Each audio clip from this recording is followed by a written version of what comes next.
তখন তার গুরুদেবের উদ্দেশ্যে রামকৃষ্ণ মিশন প্রতিষ্ঠা করলেন।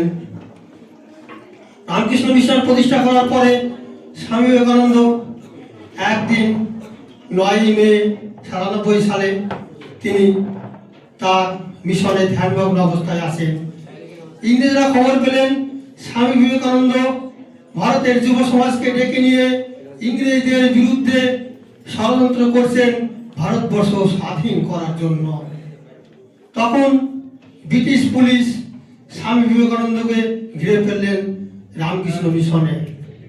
স্বামী বিবেকানন্দ ধ্যানমগ্ন অবস্থায় আসেন, দেখলেন চারিদিকে ব্রিটিশ পুলিশ তাকে ঘিরে আসে। তখন ধ্যান ভঙ্গ করলেন, তাকে ডেকে তিনি ধ্যান ভঙ্গ করলেন। কি বলছেন আপনারা?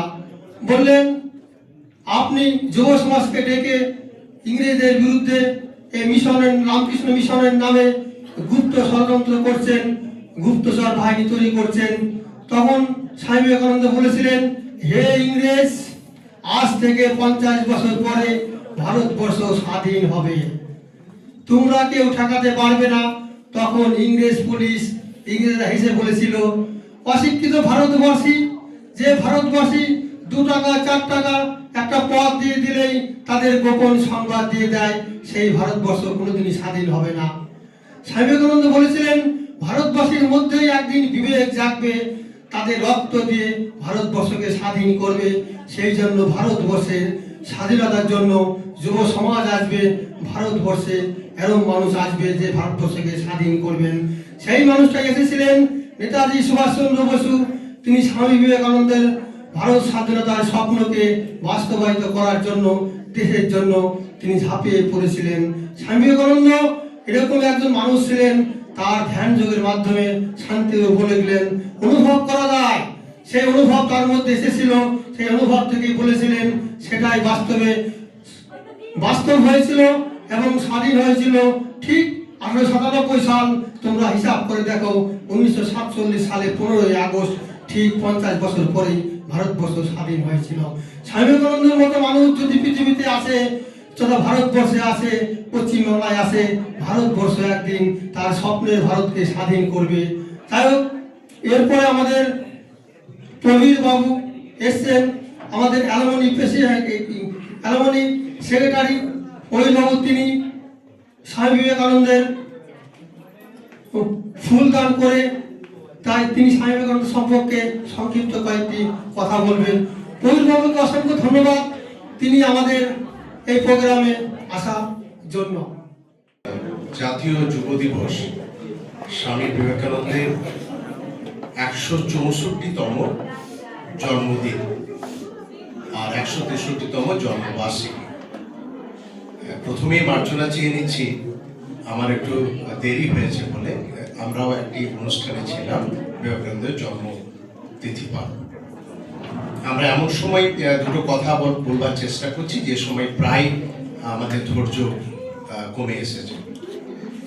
প্রথমে মঞ্চের সামনে উপবিষ্ট নিখিলবঙ্গ শিক্ষণ মহাবিদ্যালয়ের অধ্যাপক বৃন্দ যারা রয়েছেন, তাছাড়া শিক্ষাকর্মী এবং প্রাক্তন শিক্ষাকর্মী যারা রয়েছেন, তাদের সকলকে যথাযোগ্য স্থানে সম্মান শ্রদ্ধা জ্ঞাপন করছি। এবং তার আগেই যা করা উচিত ছিল, বীর সন্ন্যাসী, যুবনায়ক, তিনি হলেন যুব সমাজের আইডল। 19th সেঞ্চুরিতেও ছিলেন এবং 21st সেঞ্চুরিতেও তিনি যুব সমাজের আইডল। সেই স্বামীজির চরণ কমলে আমার ভক্তিপূর্ণ প্রণাম জানাচ্ছি। আমি মাত্র 3 মিনিট নেব, 3 মিনিটে কয়েকটি কথা বলতে চাইছি।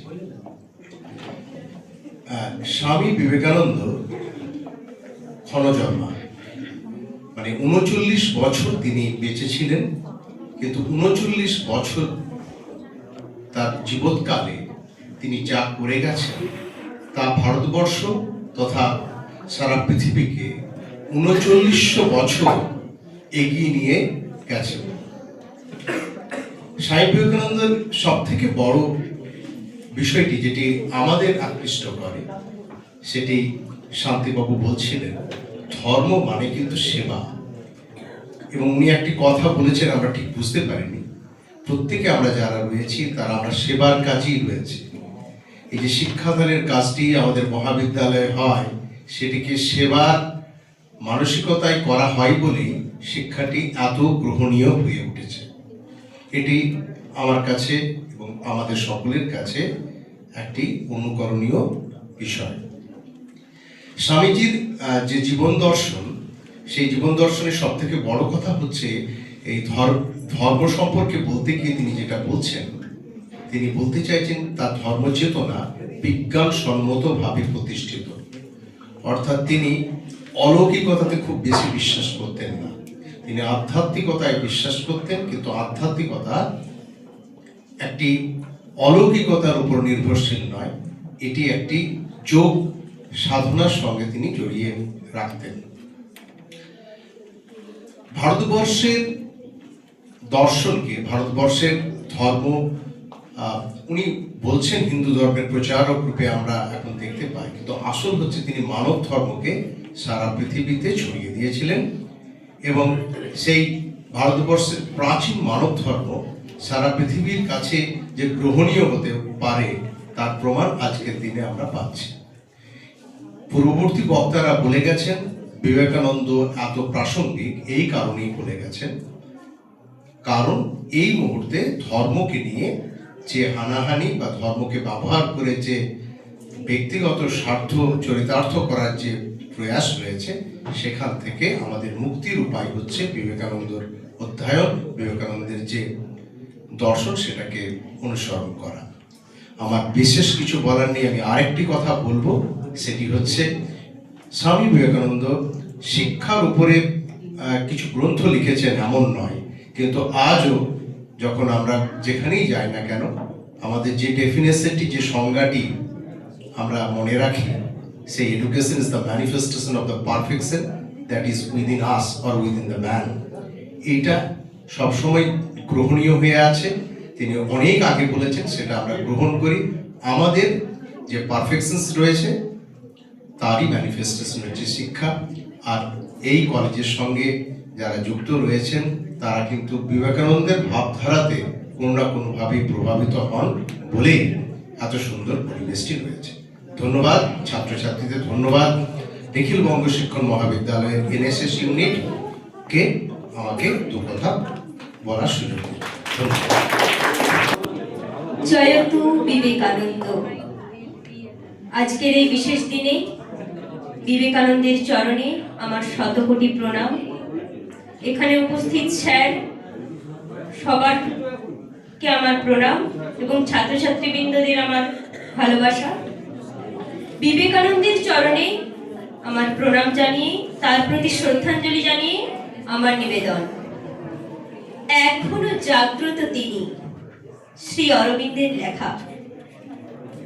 তখন যুদ্ধজয় হয়ে গিয়েছে, অশিক্ষিত এক হিন্দু যোগী, আত্মদীপ্ত, ভাবনবাদ, মিষ্টি, বস্তুত মানুষে আকারে প্রকট ঈশ্বর রাম ও কৃষ্ণ তাঁর চরণতলে সমবেত হলো সেরা শিক্ষিতেরা। তখনই যুদ্ধের শেষ। যার পাদ স্পর্শ এনেছে সত্য যুগকে এই পৃথিবীতে, যুগ ধর্ম প্রবর্তক যিনি পূর্ণ, অতীত ও অবতারগণের যিনি সমষ্টি স্বরূপ, তিনি গঠন করলেন বিবেকানন্দকে, ভবিষ্যৎ ভারতের প্রতিনিধিকে সামনে বসিয়ে। বিবেকানন্দকে তিনি বলেছিলেন, তুই বীর, বলেছিলেন জগৎকে দু হাতে ধরে বদলে দেবার মতো শক্তিধর পুরুষ নরেন্দ্র। বিবেকানন্দের জয়যাত্রা শুরু হলো। পৃথিবীর পথ দিয়ে সে যাত্রা দেখিয়ে দিল। ভারত জেগেছে শুধু বাঁচার জন্য নয়, জয় করার জন্য। এক মাত্রাজি পণ্ডিতকে সগৌরবে বিবেকানন্দ বলেছিলেন, কথাটা শঙ্করাচার্য বলতে না পারেন, কিন্তু বলছি আমি, বিবেকানন্দ। হিমালয় ভ্রমণ অহমিকা? না, এ হলো অতি মহতের সমুন্নত বোধ, যার প্রতিনিধি তিনি, যার স্থাপন ও সংরক্ষণের সংগ্রামে নিয়োজিত তার জীবন। তাকে খর্ব করবে কেউ, তুচ্ছ করবে, আর তা সহ্য করবেন বিবেকানন্দ? না, মহাদেবের নয়ন নিঃসৃত দীপ্ত কটাক্ষ তিনি বিবেকানন্দ। তার প্রভাব কাজ করে চলেছে এখনো, কোথায় জানি না, কিভাবে জানি না, কিন্তু তা প্রবল, সিংহ প্রতিম, বিরাট, সম্বোধিত দীপ্ত, সমুদ্র জোয়ারের মতো কেবলই তা প্রবেশ করছে ভারতের মর্ম কেন্দ্রে। আর আমাদের কণ্ঠে বাজছে আনন্দ শঙ্খ। ওই দেখো, বিবেকানন্দ এখনো জাগ্রত, মাতৃমর্মে এবং সন্তানদের অন্তর্লোকে। নমস্কার।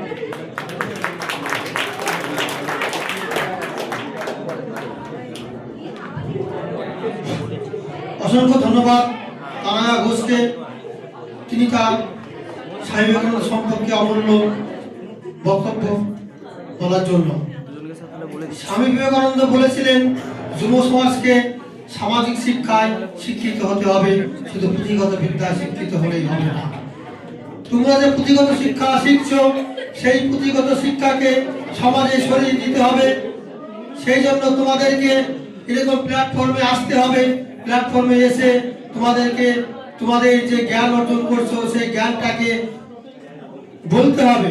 শুধু জ্ঞান অর্জন করলেই হবে না, সেই জ্ঞানটাকে সমাজ তথা পরবর্তীকালে ভবিষ্যতে টিচার হয়ে, শিক্ষিকা হয়ে বিভিন্ন সমাজে ছড়িয়ে দিতে হবে। তোমাদের শিক্ষায় তো একদিন ছাত্র ছাত্রীরা শিক্ষা পেয়ে তারা আবার ভারতবর্ষকে গড়ার স্বপ্ন দেখবে। যাই হোক, এরপরে আসবেন বিএ ডিপার্টমেন্টের দীপক।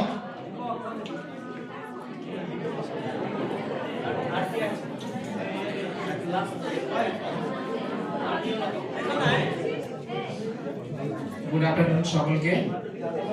আজ বিবেকানন্দের 164তম জন্মবার্ষিকী আমরা পালন করছি জাতীয় যুব দিবস। মঞ্চে উপবিষ্ট সম্মানীয় শিক্ষক শিক্ষিকা মহোদয়কে আমার অসংখ্য শ্রদ্ধা জানিয়ে আমি কিছু কথা বলার চেষ্টা করছি। আমি বিষয় হিসাবে বেছে নিয়েছি বিবেকানন্দ এবং তৎকালীন জাতীয় মুক্তি সংগ্রাম। জাতীয় সংগ্রামে বিবেকানন্দের যে প্রভাব তা নিয়ে সংক্ষিপ্ত আকারে কিছু বলার চেষ্টা করছি। আমি খুব একটা প্রস্তুত হয়ে আসিনি, তাই কিছু যদি ভুল ত্রুটি হয়ে থাকে প্রথমে স্যার ক্ষমা চেয়ে নিচ্ছি। একটা ঘটনা দিয়ে শুরু করতে চাই। আমরা সকলেই অলিন্দ যুদ্ধের কথা জানি। 1930 সালের 8ই ডিসেম্বর বাংলার ত্রয়ী বিপ্লবী বিনয় বাদল দীনেশ কলকাতা বিখ্যাত রাইটার্স বিল্ডিং অভিযান করে সেখানকার কারা বিভাগের অধিকর্তা সিমসনকে হত্যা করেছিলেন, যার ফলে আমরা দেখি তিন বিপ্লবীর মৃত্যু হয়েছিল। এই ঘটনার প্রধান যিনি প্রেরণাদায়ক ছিলেন তিনি হলেন বাংলার আরেকজন বিখ্যাত বিপ্লবী হেমচন্দ্র ঘোষ। বিনয় বাদল দীনেশের রাজনৈতিক গুরু ছিলেন হেমচন্দ্র ঘোষ। আবার হেমচন্দ্র ঘোষের রাজনৈতিক গুরু ছিলেন আজকে আমরা যে মানুষটার জন্মদিবস পালন করছি, স্বামী বিবেকানন্দ। 1972 সালে 5ই ডিসেম্বর বিপ্লবী হেমচন্দ্র ঘোষের একটি সাক্ষাৎকার বেরিয়েছিল। সেই হেমচন্দ্র ঘোষের সাক্ষাৎকারে তিনি বলেছিলেন 1902 সালে বিবেকানন্দ মারা যাওয়ার কিছুদিন আগে তিনি বিবেকানন্দের সাথে সাক্ষাৎ করেছিলেন। হেমচন্দ্র ঘোষ বিবেকানন্দের সাথে সাক্ষাৎ করার সময় বিবেকানন্দের কাছ থেকে তৎকালীন জাতীয় মুক্তি সংগ্রামে ভারতীয়দের ভূমিকা কি হওয়া উচিত তা নিয়ে অনেক পরামর্শ গ্রহণ করেছিলেন। স্বামী বিবেকানন্দ হেমচন্দ্র ঘোষকে বলেছিলেন যে ভারতে এখন ব্রিটিশ শাসন প্রতিষ্ঠিত। সেই ব্রিটিশদের যারা অনেক দূরবর্তী দেশ থেকে ভারতবর্ষে এসে ভারতে রাজত্ব করছে, সেই ব্রিটিশদের কোনো অধিকার, কোনো নৈতিকতা নেই তাদের ভারত অধিকার করা, ভারত শাসন করা। তাই ইতিমধ্যে আমাদের সকলের কর্তব্য, প্রত্যেক ভারতবাসীর কর্তব্য সেই বিদেশি ব্রিটিশ শক্তিকে ভারত থেকে সমূলে উৎপাদন করা। এছাড়া তিনি আরো বললেন আমাদের এখন প্রধান রাজনৈতিক ধর্ম হলো ভারত থেকে ব্রিটিশ আধিপত্যের অবসান ঘটানো। এইভাবেই স্বামী বিবেকানন্দ বিভিন্নভাবে তৎকালীন ভারতের সশস্ত্র নিরস্ত্র সমস্ত জাতীয় আন্দোলনকে প্রভাবিত করেছিলেন। আরো কয়েকটা ঘটনার উল্লেখ এখানে আমি করব।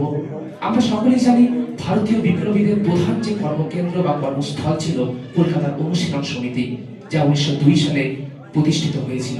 সেই অনুশীলন সমিতির যে সমস্ত বিপ্লবীরা ছিলেন, সেই বিপ্লবীদের বিশেষভাবে অনুপ্রেরণা দিয়েছিলেন স্বামী বিবেকানন্দ। আমরা জানি, স্যার একটু আগে রামকৃষ্ণ মিশনের কথা বলছিলেন, সেই রামকৃষ্ণ মিশনের বিখ্যাত মানুষ স্বামী শারদানন্দ সেই অনুশীলন সমিতিতে গীতার ক্লাস নিতেন। অর্থাৎ সেই সময় সমস্ত বিপ্লবী যারা বুক পকেটে ভগবত গীতা নিয়ে জাতীয় মুক্তি সংগ্রামে দেশ মাতৃকার মুক্ত করার জন্য তারা এগিয়ে গিয়েছিলেন, সেই প্রেরণা বিবেকানন্দ তাদেরকে বিশেষভাবে অনুপ্রাণিত করেছিলেন। আমরা হেমচন্দ্র ঘোষের কথা বললাম। হেমচন্দ্র ঘোষ থেকে অরবিন্দ ঘোষ, সমস্ত সশস্ত্র বিপ্লবী থেকে শুরু করে গান্ধীজির মতো অহিংস মতাদর্শে বিশ্বাসী পুরুষও তার আদর্শের দ্বারা বিশেষভাবে প্রভাবিত হয়েছিলেন। মহাত্মা গান্ধী সংক্রান্ত একটা ঘটনার কথা উল্লেখ করি। আমরা সকলেই জানি দক্ষিণ আফ্রিকায় তিনি তার জীবনের অনেকটা বছর কাটিয়েছিলেন। তিনি 1915 সালে দক্ষিণ আফ্রিকা থেকে ফিরেছিলেন। কিন্তু আরেকটা ঘটনা অনেকে হয়তো আমরা জানি না, 1915 সালে মহাত্মা গান্ধী ভারতে পরিপূর্ণভাবে আসার আগে 1901 সালে তিনি ভারতে একবার এসেছিলেন। 1901 সালে জাতীয় কংগ্রেসের কলকাতা অধিবেশন 1901 সালে অনুষ্ঠিত হয়েছিল, সেখানে মহাত্মা গান্ধী যোগদান করেন এবং 1901 সাল আমরা জানি তার এক বছর পর 1902 সালে বিবেকানন্দ দেহত্যাগ করেন। তিনি কলকাতায় এসে তার একবার খুব ইচ্ছে হয়েছিল বিবেকানন্দের সাথে সাক্ষাৎ করার। সময়টা 1901, বিবেকানন্দের স্বাস্থ্যের অবস্থা ক্রমশ অবনতির দিকে এগোচ্ছে। তিনি ছুটে গেলেন বেলুড় মঠে। তিনি বুঝতে পারলেন যে এখন স্বামীজির অবস্থা খুব একটা ভালো নয়, তার শরীরের স্বাস্থ্যের অবনতি খুব খারাপের দিকে এগোচ্ছে। বেলুড় মঠে যাওয়ার পরেও তিনি বিবেকানন্দের সাক্ষাৎ দর্শন পাননি, কেননা তখন বিবেকানন্দের শারীরিক অবস্থা এতটাই করুণ, বিবেকানন্দ কোনো শিষ্যের সঙ্গে দেখা করছেন না, কোনো অনুরাগীর সঙ্গে কথা বলছেন না। তখন মহাত্মা গান্ধী খুবই আফসোস হয়েছিল যে আমি এতটা কাছাকাছি আসার পরেও বিবেকানন্দের সাক্ষাৎ পেলাম না। পরবর্তীকালে 1921 বা 22 এরকম একটা সময় বিবেকানন্দের আবার যখন জন্মজয়ন্তী পালন হচ্ছে, তখন তিনি আবার বেলুড়ে আসেন। বেলুড়ে আসার পর বিবেকানন্দ সংক্রান্ত তিনি অনেক বক্তব্য রেখেছিলেন এবং সেই সময় মহাত্মা গান্ধীর জীবনের উপর স্বামী বিবেকানন্দের প্রভাব তিনি দারুণভাবে ব্যাখ্যা করলেন। তখন মহাত্মা গান্ধী বললেন যে বিবেকানন্দের লেখা পড়ে আমার মাতৃভূমির প্রতি ভালোবাসা আরো সহস্র গুণ বৃদ্ধি পেয়েছে। রবীন্দ্রনাথ ঠাকুরের উপরে বিবেকানন্দের একটা বিরাট বড় প্রভাব ছিল। রবীন্দ্রনাথ ঠাকুর বলেছিলেন, if you know India you read Vivekananda. ভারতবর্ষকে জানার জন্য বিবেকানন্দের যে বড় কিছু হতে পারে না, তার মধ্যে সবকিছুই ইতিবাচক। আরো একজনের কথা এখানে না বললেই নয়, যিনি একজন বিদেশিনী, তিনি হলেন ভগিনী নিবেদিতা। ভগিনী নিবেদিতার কথা এই জাতীয় আন্দোলন যে সময়ের কথা আমরা বলছি যদি না বলি তাহলে হয়তো অনেকটা বলা হবে না। ভগিনী নিবেদিতা আয়ারল্যান্ডের মানুষ ছিলেন। তখন আইরিশ স্বাধীনতা সংগ্রাম চলছে 1870-এর দশক, 1880-এর দশক। আয়ারল্যান্ডেও ব্রিটিশ শাসনের বিরুদ্ধে ব্যাপক সশস্ত্র সংগ্রাম চলছে। ভগিনী নিবেদিতার সাথে 1895 সালে কোন একটা সময়ে লন্ডনে সাক্ষাৎ হলো বিবেকানন্দের। তিনি বিবেকানন্দের আদর্শে অনুপ্রাণিত হয়ে মার্গারেট এলিজাবেথ নোবেল থেকে হয়ে উঠলেন আমাদের সকলের প্রিয় ভগিনী নিবেদিতা। তিনি ভারতবর্ষে এলেন। ভারতবর্ষে এসে তিনি যুবকদের, তিনি তৎকালীন বিপ্লবীদের ব্যাপকভাবে অনুপ্রেরণা দেওয়ালেন। তিনি তৎকালীন অনুশীলন সমিতির সঙ্গেও বিশেষভাবে যুক্ত ছিলেন। এছাড়া আমরা জানি তার একটি বিশেষ রচনা ছিল কালী দা মাদার বলে, যে কালী দা মাদার পড়ার পর বাংলার অরবিন্দ ঘোষ থেকে শুরু করে অবনীন্দ্রনাথ ঠাকুর, এছাড়া তৎকালীন সময়ের আরো বিখ্যাত বিপ্লবীরাও ব্যাপকভাবে অনুপ্রাণিত হয়েছিলেন। এমনকি অরবিন্দ ঘোষ থেকে শুরু করে অবনীন্দ্রনাথ ঠাকুর, তিনি যখন একটা কথা বলেছিলেন যে আমি কালী দা মাদার পড়ার পরেই আমি ভারত মাতা ছবিটা আঁকার একটা অনুপ্রেরণা পেয়েছিলাম।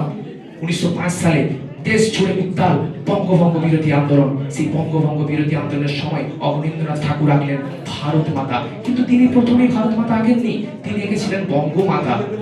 কিন্তু ভগিনী নিবেদিতা তার নাম রাখলেন ভারত মাতা। সেই ভগিনী নিবেদিতা আরো ব্যাপকভাবে অনুপ্রাণিত করলো তৎকালীন সমস্ত ভারতীয় বিপ্লবীদেরকে। অরবিন্দ ঘোষ তিনি ব্যাপকভাবে বলেছেন যে ভারতের এই বঙ্গভঙ্গ বিরোধী আন্দোলনে বিবেকানন্দ এবং ভগিনী নিবেদিতার আদর্শ ব্যাপকভাবে আমাদেরকে ভূমিকা পালন করেছে। এছাড়া আরেকজনের নাম তো বিশেষভাবে বললেই নয়, তিনি আমাদের সকলের প্রিয় সুভাষচন্দ্র বসু। তার ছাত্র জীবন থেকে শুরু করে একেবারে পরিণত পর্যায় পর্যন্ত বিবেকানন্দ যেন তার ধ্যান জ্ঞান সবকিছু ছিল। একটা বইয়ের কথা বলি, সুলেখক নন্দ মুখোপাধ্যায় তিনি একটা বই লিখেছেন যেটা উদ্বোধন থেকে প্রকাশিত হয়। বইটা আমি সকলকে পড়ার জন্য অনুরোধ করব, বিবেকানন্দের আলোয় আলোকিত সুভাষ। তিনি কিভাবে তার একেবারে জন্মলগ্ন থেকে জীবনের শেষ দিন পর্যন্ত বিবেকানন্দের পথকে পাথেয় করে চলেছেন তা আমরা ভালোভাবে জানতে পারি তার লেখার মধ্য দিয়ে। বিবেকানন্দ শুধু একজন মানুষ ছিলেন না, বিবেকানন্দ আমাদের সকলের প্রেরণা ছিলেন। তৎকালীন সময়ে যত বড় বড় বিপ্লবী হোক না কেন, বিবেকানন্দ তাদের মনের মধ্যে একটা ব্যাপক ভূমিকা পালন করতে শুরু করেছিলেন এবং তাদেরকে বাণী শুনিয়েছিলেন, হে বিপ্লবী, হে তরুণ, ওঠো, জাগো এবং ততক্ষণ থেমো না যতক্ষণ না পর্যন্ত তোমরা লক্ষ্যে পৌঁছচ্ছ। এবং তৎকালীন বিপ্লবীদের প্রধান লক্ষ্যই ছিল পূর্ণ স্বরাজ, ব্রিটিশ অধীনতা মুক্ত স্বাধীনতা, যা তারা নিজেদের অন্তর দিয়ে, নিজেদের প্রাণ দিয়ে, নিজেদের দেহ দিয়ে তারা ভারতবর্ষকে পরাধীনতার শৃঙ্খল থেকে মুক্ত করে গেছেন। এইটুকু বলেই আমি আমার বক্তব্য শেষ করছি। সুন্দর পরিবেশন করলেন দীপক। দীপককে অসংখ্য ধন্যবাদ। নমস্কার। नमो श्री जतिराजाय विवेकानंद सूरय सच्चिद सुख स्वरूपाय स्वामिने तापहारिणे। আমি আর আমার কবিতা পাঠকে বেশি ভূমিকা বাহুল্য করব না। আজ 12ই জানুয়ারি সেই মহান মনীষী, যুব সমাজের পথপ্রদর্শক, মানবতাবাদের অগ্রদূত স্বামীজির জন্মতিথি। তার জন্মতিথিতে আমার নিবেদন স্বামীজির লেখা একটি কবিতা, যেটা আমি পাঠ করব। ধৈর্য ধরো কিছুকাল হে বীর হৃদয়। সূর্য যদি মেঘাচ্ছন্ন হয় কিছুক্ষণ, যদি বা আকাশ হেরো বিষণ্ণ গম্ভীর, ধৈর্য ধরো কিছুকাল হে বীর হৃদয়। জয় তব যেন সুনিশ্চয়। শীত যায় গ্রীষ্ম আসে তার পাছে পাছে, ঢেউ পরে ওঠে পুনঃ তারই সাথে সাথে। আলো ছায়া আগাইয়া দেয় পরস্পরে, হও তবে ধীর স্থির বীর। জীবন কর্তব্য ধর্ম বড় তিক্ত জানি, জীবনের সুখচয় বৃথাও চঞ্চল। লক্ষ্য আজ বহু দূরে ছায়ায় মলিন, তবু চলো অন্ধকারে হে বীর হৃদয়। সবটুকু শক্তি সাথে রই, কর্ম নষ্ট নাহি হবে, কোনো চেষ্টা হবে না বিফল। আশা হোক উন্মিলিত, শক্তি অস্তমিত, কোটি দেশ হতে তব জন্মিবে উত্তর পুরুষ। ধৈর্য ধর কিছুকাল হে বীর হৃদয়, কল্যাণের নাহিক বিলয়। জ্ঞানী গুণী মুষ্টিমেয় জীবনের পথে, তবুও তারাই হেথা হন কর্ণধার। জনগণ তাহাদের বোঝে বহু পরে, চাহিও না কারু পানি, ধীরে লয়ে চলো। সাথে তব ক্রান্ত দর্শী দূরদর্শী যারা, সাথে তব ভগবান সর্বশক্তিমান। আশিস ছড়িয়া পড়ে তব শিরে তুমি মহাপ্রাণ। সত্য হোক শিব হোক সকলই তোমার, সত্য হোক শিব হোক সকলই তোমার। ধন্যবাদ।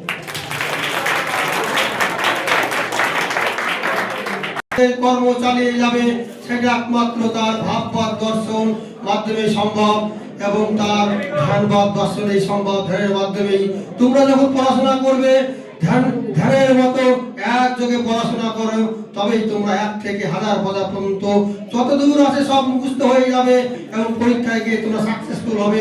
ভবিষ্যতে তোমরা শিক্ষক শিক্ষিকা হয়ে আমাদের কলেজের নাম উজ্জ্বল করবে।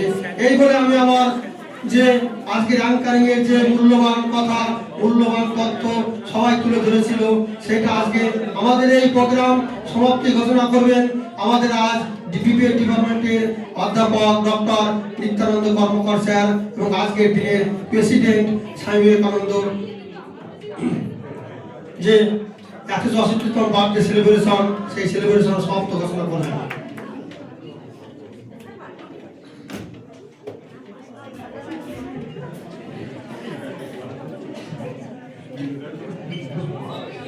নিখিলবঙ্গ শিক্ষক মহাবিদ্যালয়ের সমস্ত শিক্ষক মন্ডলী, বিশেষ অতিথিবৃন্দ, প্রবীরবাবু এবং আমাদের শিক্ষাকর্মীবৃন্দ এবং বিএনপিপির বিভাগের ছাত্রছাত্রীদেরকে এই অনুষ্ঠানে উপস্থিত থাকার জন্য অসংখ্য ধন্যবাদ জানাই। একটা এই আমাদের যে আজকের এই অনুষ্ঠান উপলক্ষে সমস্ত ছাত্রছাত্রীদের টিফিনের একটা ব্যবস্থা করা হয়েছে। প্রথমে বলে রাখি, বিএড এর সমস্ত ছাত্র এবং ছাত্রীবৃন্দ লাইন দিয়ে টিফিন নেবে এবং টিফিনটা কেউ কাটতে দেবে। 23 নম্বর রুম থেকে লাইন দিয়ে বিএড এর সমস্ত ছাত্র ছাত্রীবৃন্দ টিফিন নেবে। তারপরে বিপিএড এর ফার্স্ট ইয়ারের মেয়েরা লাইন দেবে। তারপর বিপিএড এর সেকেন্ড ইয়ারের মেয়েরা লাইন দেবে। তারপর যদি বাড়ে ফার্স্ট ইয়ারের ছেলেরা লাইন দেবে। তারপরে আমার মনে হয় আর থাকবে না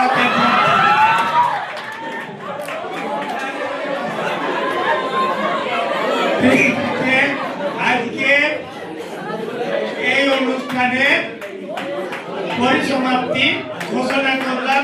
ধন্যবাদ। আমাদেরকে মনে রাখার উদ্দেশ্যে এই ধরনের আমরা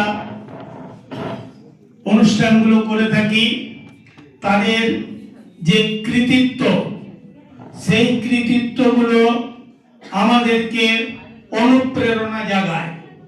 সেই জন্যই কিন্তু আমরা বিভিন্ন মনীষীদের যে কীর্তিকলাপ, যে তাদের কাজকর্ম, সেইগুলোকে আমাদেরকে মনে করাতে হয়, যাতে আমরা তাদের মতো করে আমরা চলতে পারি বা তাদের যে কথাবার্তা কাজকর্ম তাতে আমরা অনুপ্রাণিত হতে পারি। আমরা জানি যে স্বামী বিবেকানন্দ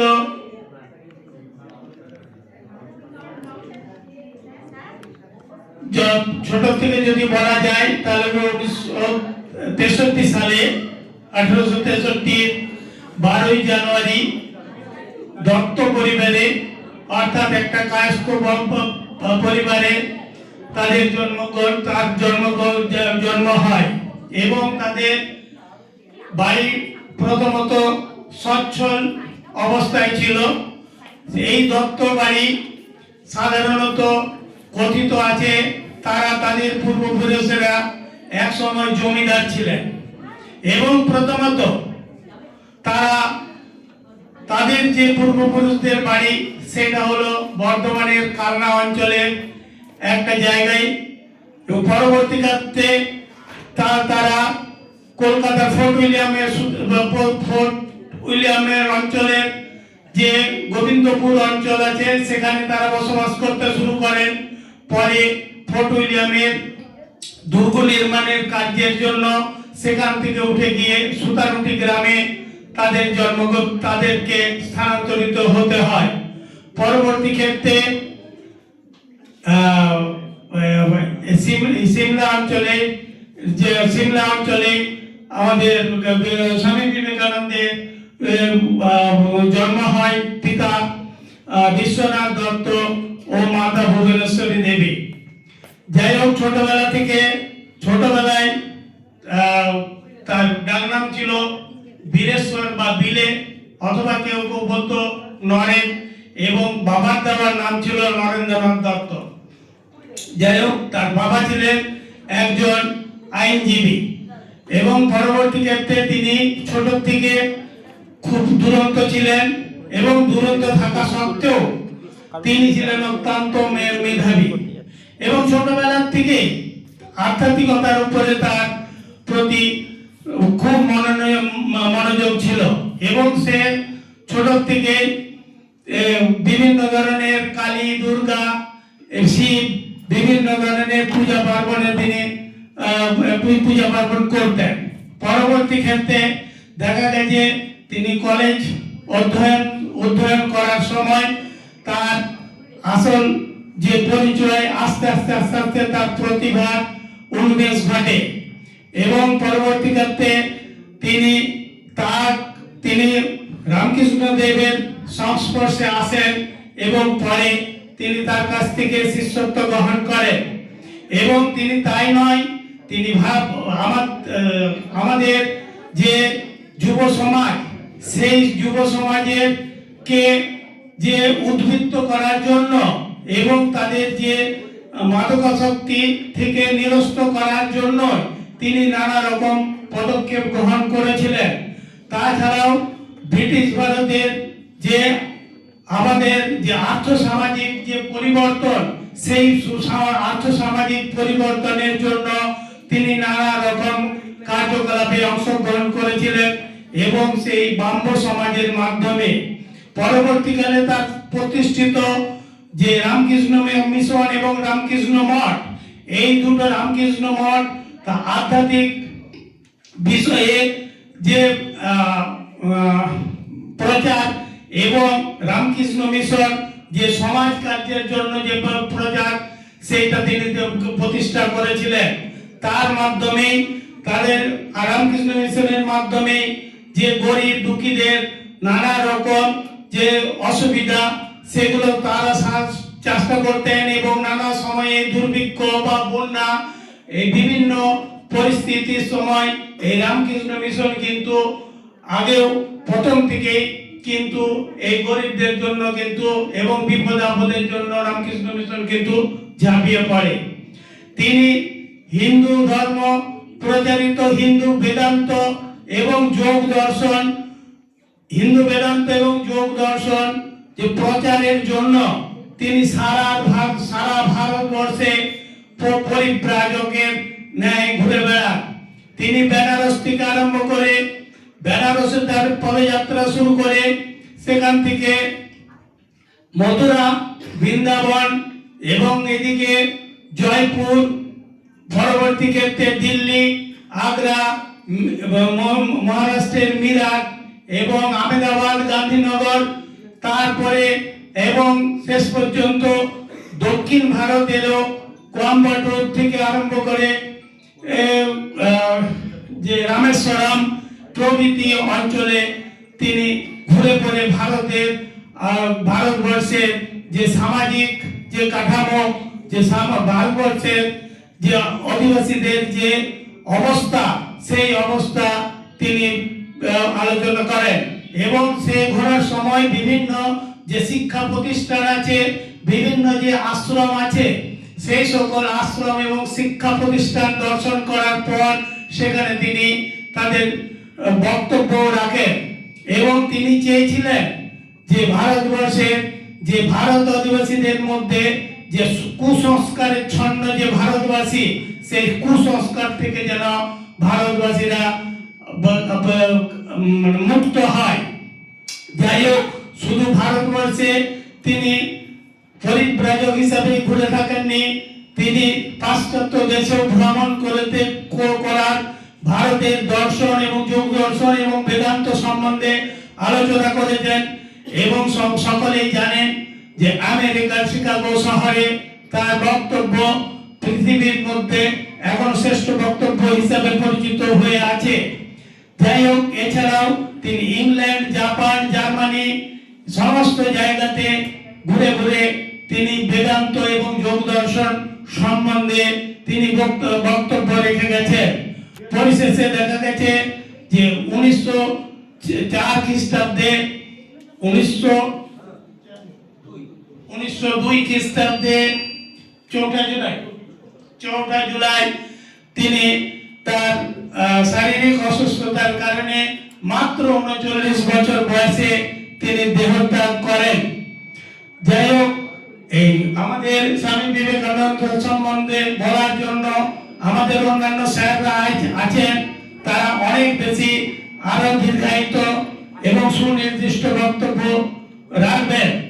যাই হোক, আমি এই সামান্য ক্ষুদ্র বক্তব্যের মাধ্যমে আজকের বক্তব্য শেষ করছি। সকলকে আবার ধন্যবাদ।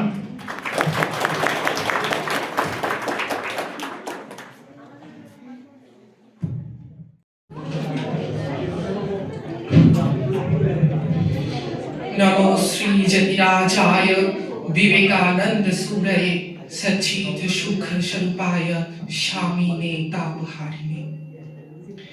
आज 12 জানুয়ারি স্বামী বিবেকানন্দের 164তম মহা আবির্ভাব তিথি। উপস্থিত মাননীয় শিক্ষক মহাশয় এবং আমার সামনে উপবিষ্ট আমাদের দাদা দিদিরা, শ্রদ্ধেয় এবং আমার সহপাঠীবৃন্দকে যথাযোগ্য স্থানে সম্মান প্রদর্শন করি এবং আমার ক্ষুদ্র চেষ্টা আজকের দিনে পূজনীয় স্বামীজি, পূজনীয় স্বামী বিবেকানন্দকে উৎসর্গ করে তার জীবনের কিছু ঘটনাকে তুলে ধরা। 1863 সালের 12 জানুয়ারি কলকাতায় জন্মগ্রহণ করেন স্বামী বিবেকানন্দ। তার প্রকৃত নাম, তার পিতামাতার দেওয়া নাম ছিল নরেন্দ্রনাথ দত্ত। 12 জানুয়ারি তারিখটিকে ভারতীয় যুব দিবস হিসেবে পালন করা হয় সমগ্র ভারতবর্ষ জুড়ে। তার মধ্যবিত্ত, তার জন্ম তার মধ্যবিত্ত অভিজাত পরিবারে, এতে কায়স্থ বংশে।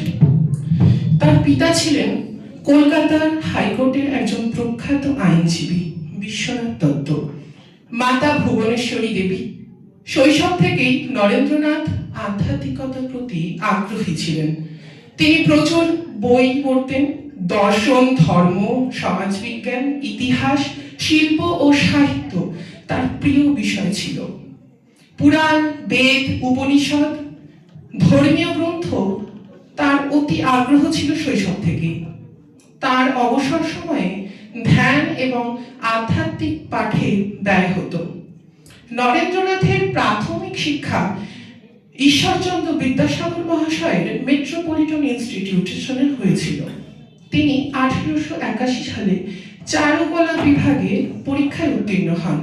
নরেন্দ্রনাথ প্রেসিডেন্সি কলেজে কর্তৃক পরিচালিত প্রবেশিকা পরীক্ষায় প্রথম বিভাগে নম্বর পেয়েছিলেন, যে তিনি একমাত্র স্টুডেন্ট সেই সময়।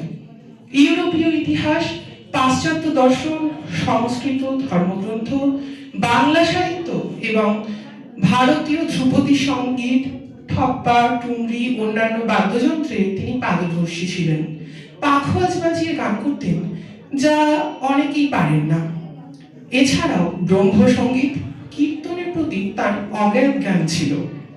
1828 সালে রাজা রামমোহন রায় কর্তৃক প্রতিষ্ঠিত একটি ধর্মীয় আন্দোলন ব্রাহ্ম সমাজে একজন সক্রিয় সদস্য ছিলেন তিনি।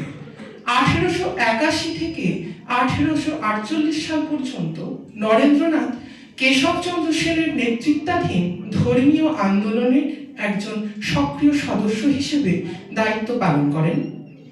এই আন্দোলনের নাম ছিল নববিধান এবং তরুণদের ধাপে ধাপে চালনা করতেন, নিজস্ব চরিত্রের মধ্য দিয়ে উদ্বুদ্ধ হতে বাধ্য করতেন তাদের।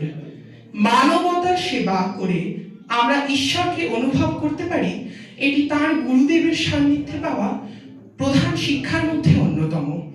এখানে বলা বাহুল্য, রামকৃষ্ণদেব পরমহংস তার জীবনে এইরকম সময় থেকে এসেছিলেন এবং তার সান্নিধ্যে এখানে সর্বধর্ম সমন্বয় তথা আমাদের ভারতবর্ষের প্রতিটি ধর্মের প্রতি সমান আনুগত্য, এবং তিনি বলেন যে আমরা যেরকম নির্দিষ্ট গন্তব্যে পৌঁছানোর জন্য বিভিন্ন রাস্তা অবলম্বন করে থাকি, সেরকম ঈশ্বর সত্তা বা এই প্রকৃতির স্রষ্টাকে পাওয়ার জন্য বিভিন্ন পথ স্বরূপ বিভিন্ন ধর্মের পন্থা মানুষ অবলম্বন করে থাকে।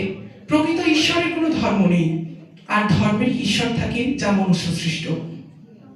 এখানে তার প্রধান ধর্মচারিতা, তিনি বলেছিলেন, বহু মুখে সম্মুখে তোমার, বহু রূপে সম্মুখে তোমার, ছাড়ি কোথা খুঁজিছ ঈশ্বর।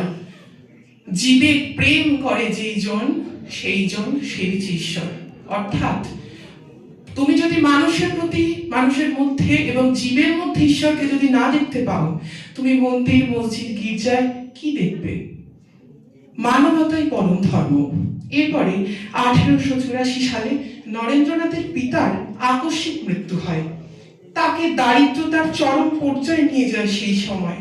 ফলে আইনের পড়াশোনা ছাড়তে তিনি বাধ্য হন। এরপর 1886 সালে কাশীপুর উদ্যানবাড়িতে ঠাকুর শ্রী শ্রী রামকৃষ্ণদেব পরমহংসদেবের দেহত্যাগ হয় মারাত্মক তৎকালীন যুগের ক্যান্সারের জন্য।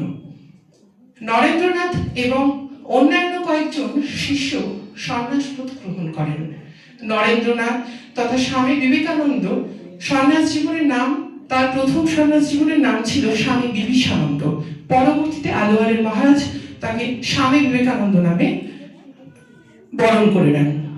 বিশ্ব ভ্রমণ শুরু করেন তিনি তখনই।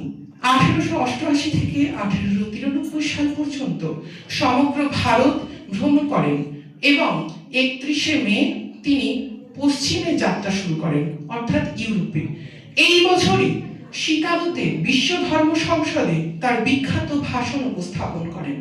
তিনি ভারতের প্রতিনিধিত্ব করেছিলেন এবং শ্রোতাদের উদ্দেশ্যে বলেছিলেন, আমেরিকার ভাই ও বোনেরা। এই সম্বোধনে তার অত্যন্ত আপ্লুত হয়েছিল। তার সংক্ষিপ্ত বক্তৃতা শুরু করেছিলেন এই বলে। ইউরোপ থেকে ফিরে আসার পর 1897 সালের 1 মে স্বামীজি মানব সেবার জন্য রামকৃষ্ণ মিশন প্রতিষ্ঠা করেন। তার কাছে এই গ্রহের প্রতিটি আত্মাই ঐশ্বরিক এবং তিনি সক্রিয়ভাবে মানব সেবায় নিযুক্ত হন।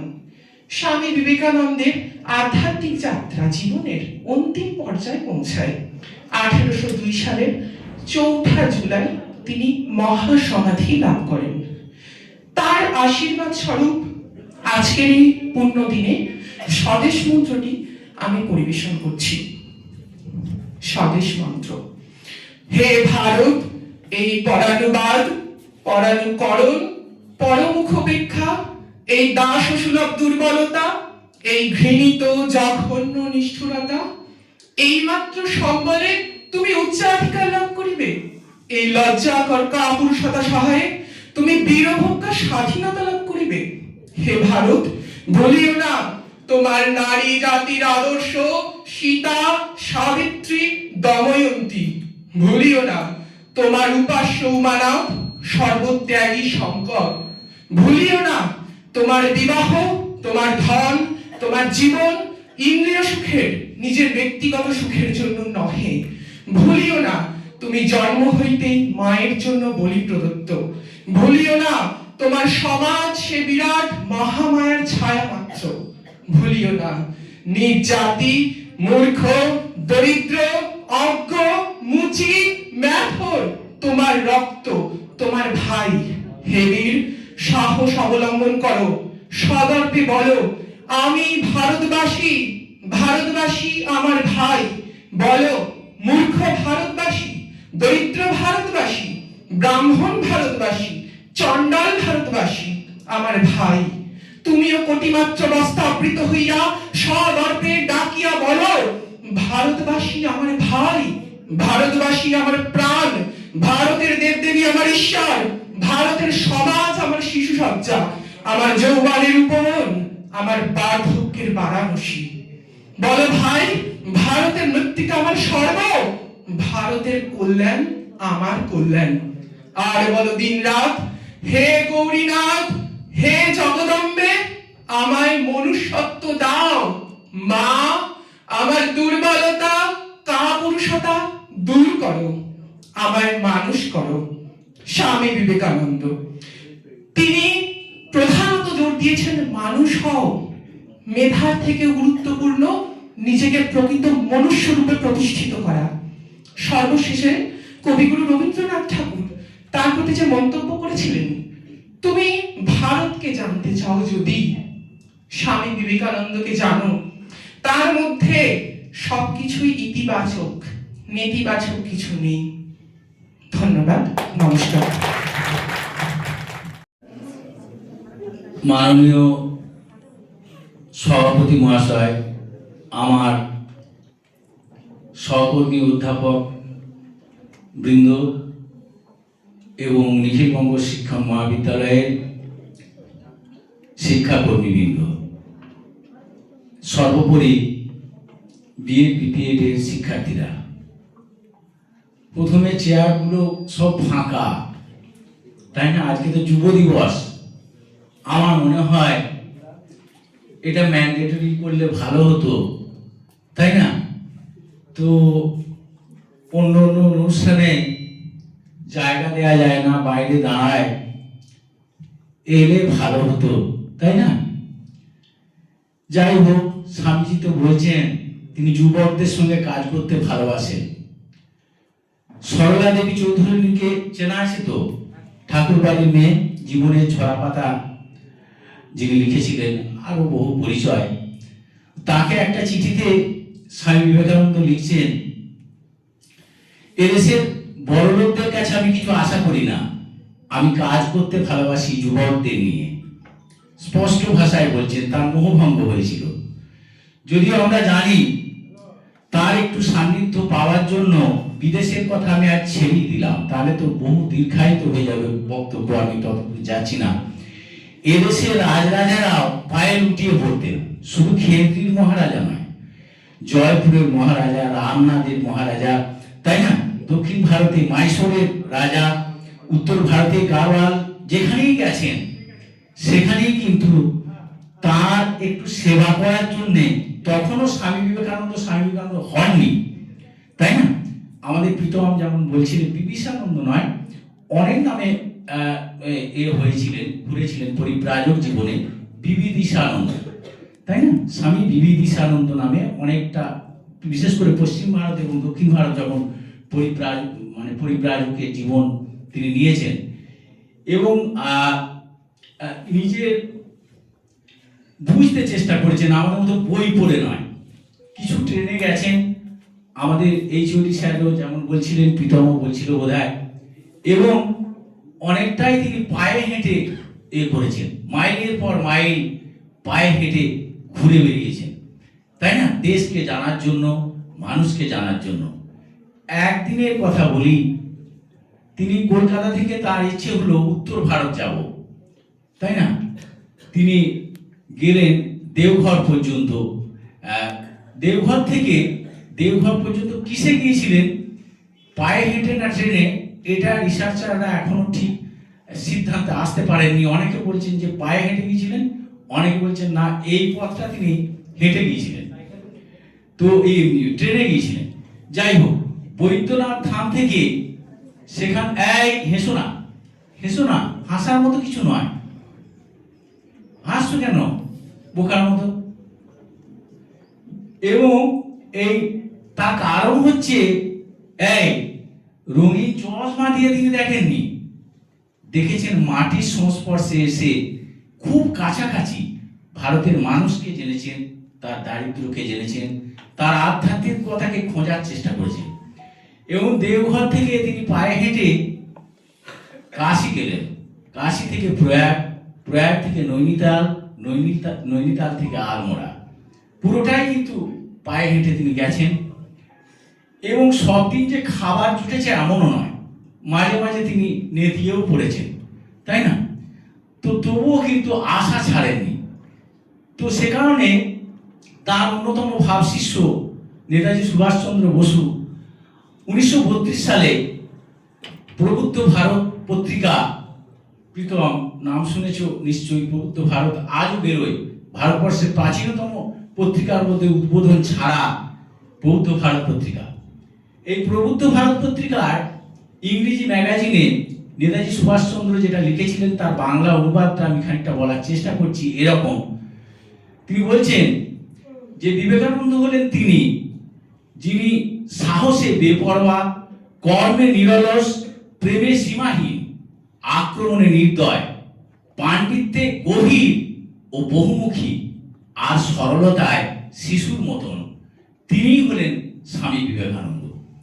তোমরা নেতাজি সুভাষচন্দ্র বোসের লেখাপত্র পড়লেও জানবে, এবং তিনি সোচ্চারে বলতেনও যে তিনি স্বামী বিবেকানন্দের ভাব শিষ্য। তো স্বামী বিবেকানন্দ ইউনিক কোথায়? ভারতবর্ষে ধর্মগুরুর অভাব নেই, কিন্তু তার ইউনিকনেস এখানেই, যেটা সবাই বলার চেষ্টা করলেন, তিনি সকলের মধ্যেই তাকে দেখতে চেয়েছেন। কাকে? না সেই সর্বভূতে বিরাজমান প্রেমময় অ্যাবসলিউট বলে যদি কিছু থাকে তাকে। ওই যে আমরা বলি ব্রহ্ম হতে কীট পরমাণু সর্বভূতে সেই প্রেমময়, তারপরের লাইনটা শরীর মন সর্বস্ব কি যেন মন প্রাণ শরীর সর্বস্ব অর্পণ কর সখে তাই পায়। তারপর হ্যাঁ এসবের পায়। তারপরে লাইনটা বহুমুখে সম্মুখে তোমার ছাড়ি কথা খুঁজিছ ঈশ্বর, জীবে প্রেম করে যেই জন সেই জনে সে হচ্ছে ঈশ্বর। এইটা উপনিষদে আছে, কিন্তু বনের বেদান্তকে টেনে নিয়ে আসা মাটিতে, এই দীক্ষা কিন্তু তিনি পেয়েছিলেন তার গুরু শ্রীরামকৃষ্ণের কাছে। তোমরা জানো বোধহয়, খুব দীর্ঘায়িত হয়ে যাবে তাই সংক্ষেপে বলি। তো তাকে একজন যখন জিজ্ঞেস করা হচ্ছে দক্ষিণেশ্বরে কালী মন্দিরে, এই যে আচ্ছা বৈষ্ণব ধর্মের মূল কথাটি কি, উনি তো সংক্ষেপে খুব দারুণ বলতে পারতেন। তো তখন নানা কথা ফাঁকে তিনি যেটা বললেন শেষে, যে সব মানে সর্বজীবে দয়া, জীবে দয়া। তারপরে তিনি থেমে গেলেন, বলে না না দয়া নয়, দয়া নয়, দয়া করার তুমি কে হে, কীটাণু কি, সর্বজীবে প্রেম, বলো প্রেম, তাই না, সেবা।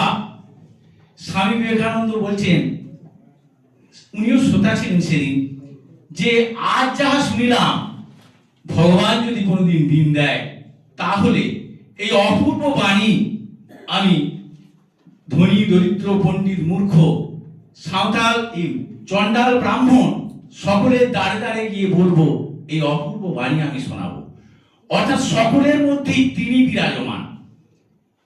এর বহু উদাহরণ দিয়ে তিনি বলেছেন, খুব দীর্ঘায়িত হয়ে যাবে বলে আমি সেসব বলছি না। তো এমন কথাকে অনেক আমরা শুনি, কিন্তু তার গুরু ভাইরাই পরবর্তীকালে বলছেন, বিশেষ করে স্বামী গম্ভীরানন্দ, যার বিখ্যাত বই যুগনায়ক বিবেকানন্দের 3 খণ্ড না পড়লে বিবেকানন্দকে কিছুই জানা যাবে না, এমনকি কথামৃত পড়লেও না।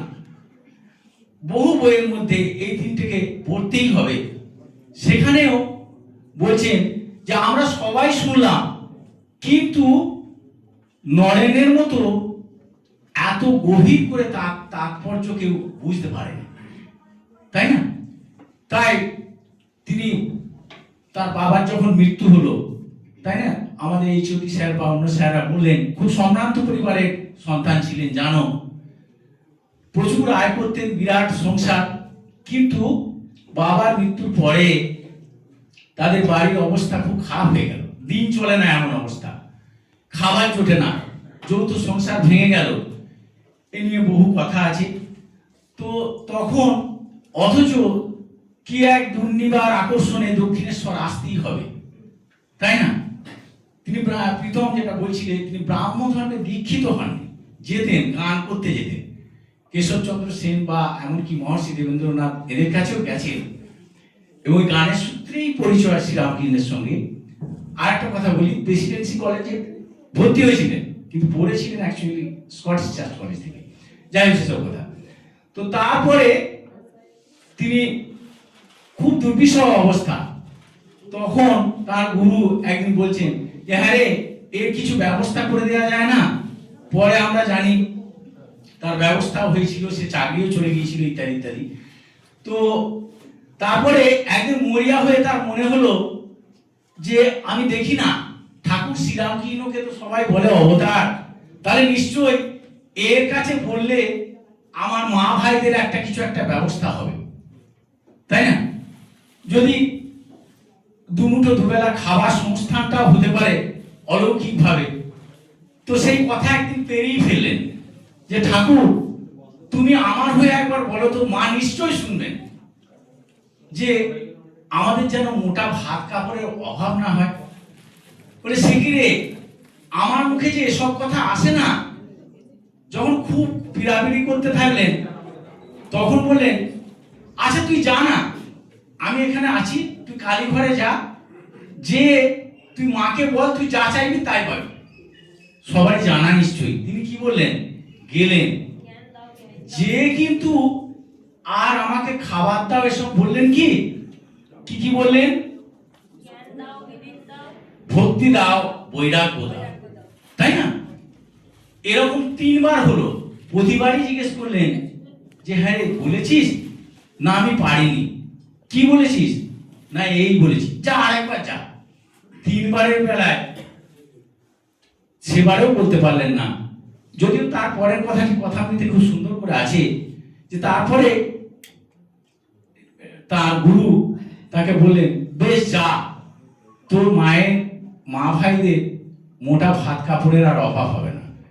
তার সত্যি মিথ্যার প্রসঙ্গে আমি যাচ্ছি না, কিন্তু ঘটনা হলো এই যে নিজের জন্য কিছু চাইলেন না। 1897-98 সালে যখন রামকৃষ্ণ মঠ ও মিশনের প্রতিষ্ঠা হয়, তার আগে আলমোড়াতে তিনি বলছেন সেবার নিবেদিতা দাস যে রামকৃষ্ণ মঠ ও মিশন প্রতিষ্ঠার উদ্দেশ্যগুলোর মধ্যে অন্যতম কি না শ্রীরামকৃষ্ণের জীবন যে বেদান্ত প্রচারে উদ্ভাসিত তাই প্রচার করা, গরিব দুঃখী দরিদ্র জাতি ধর্ম নির্বিশেষে সেবা করা এবং বিভিন্ন সম্প্রদায়ের মধ্যে যে হানাহানি মারামারি কাটাকাটি এদের মধ্যে সাম্প্রদায়িক সৌহার্দ্য নিয়ে আসা। কোনো দল বা গোষ্ঠী বলার চেষ্টা করে যে বিবেকানন্দ কিন্তু কোথাও বলেননি। আমি হয়তো ভুলে যাবো, আমি সাজিয়ে কিছু আসিনি, যা মনে পড়ছে বলছি। তো এক জায়গায় নৈনিতালে সরবরাজ হোসেন, সে চিঠি আছে, যদি কোন বইয়ে পাবে বলতে পারি আমি।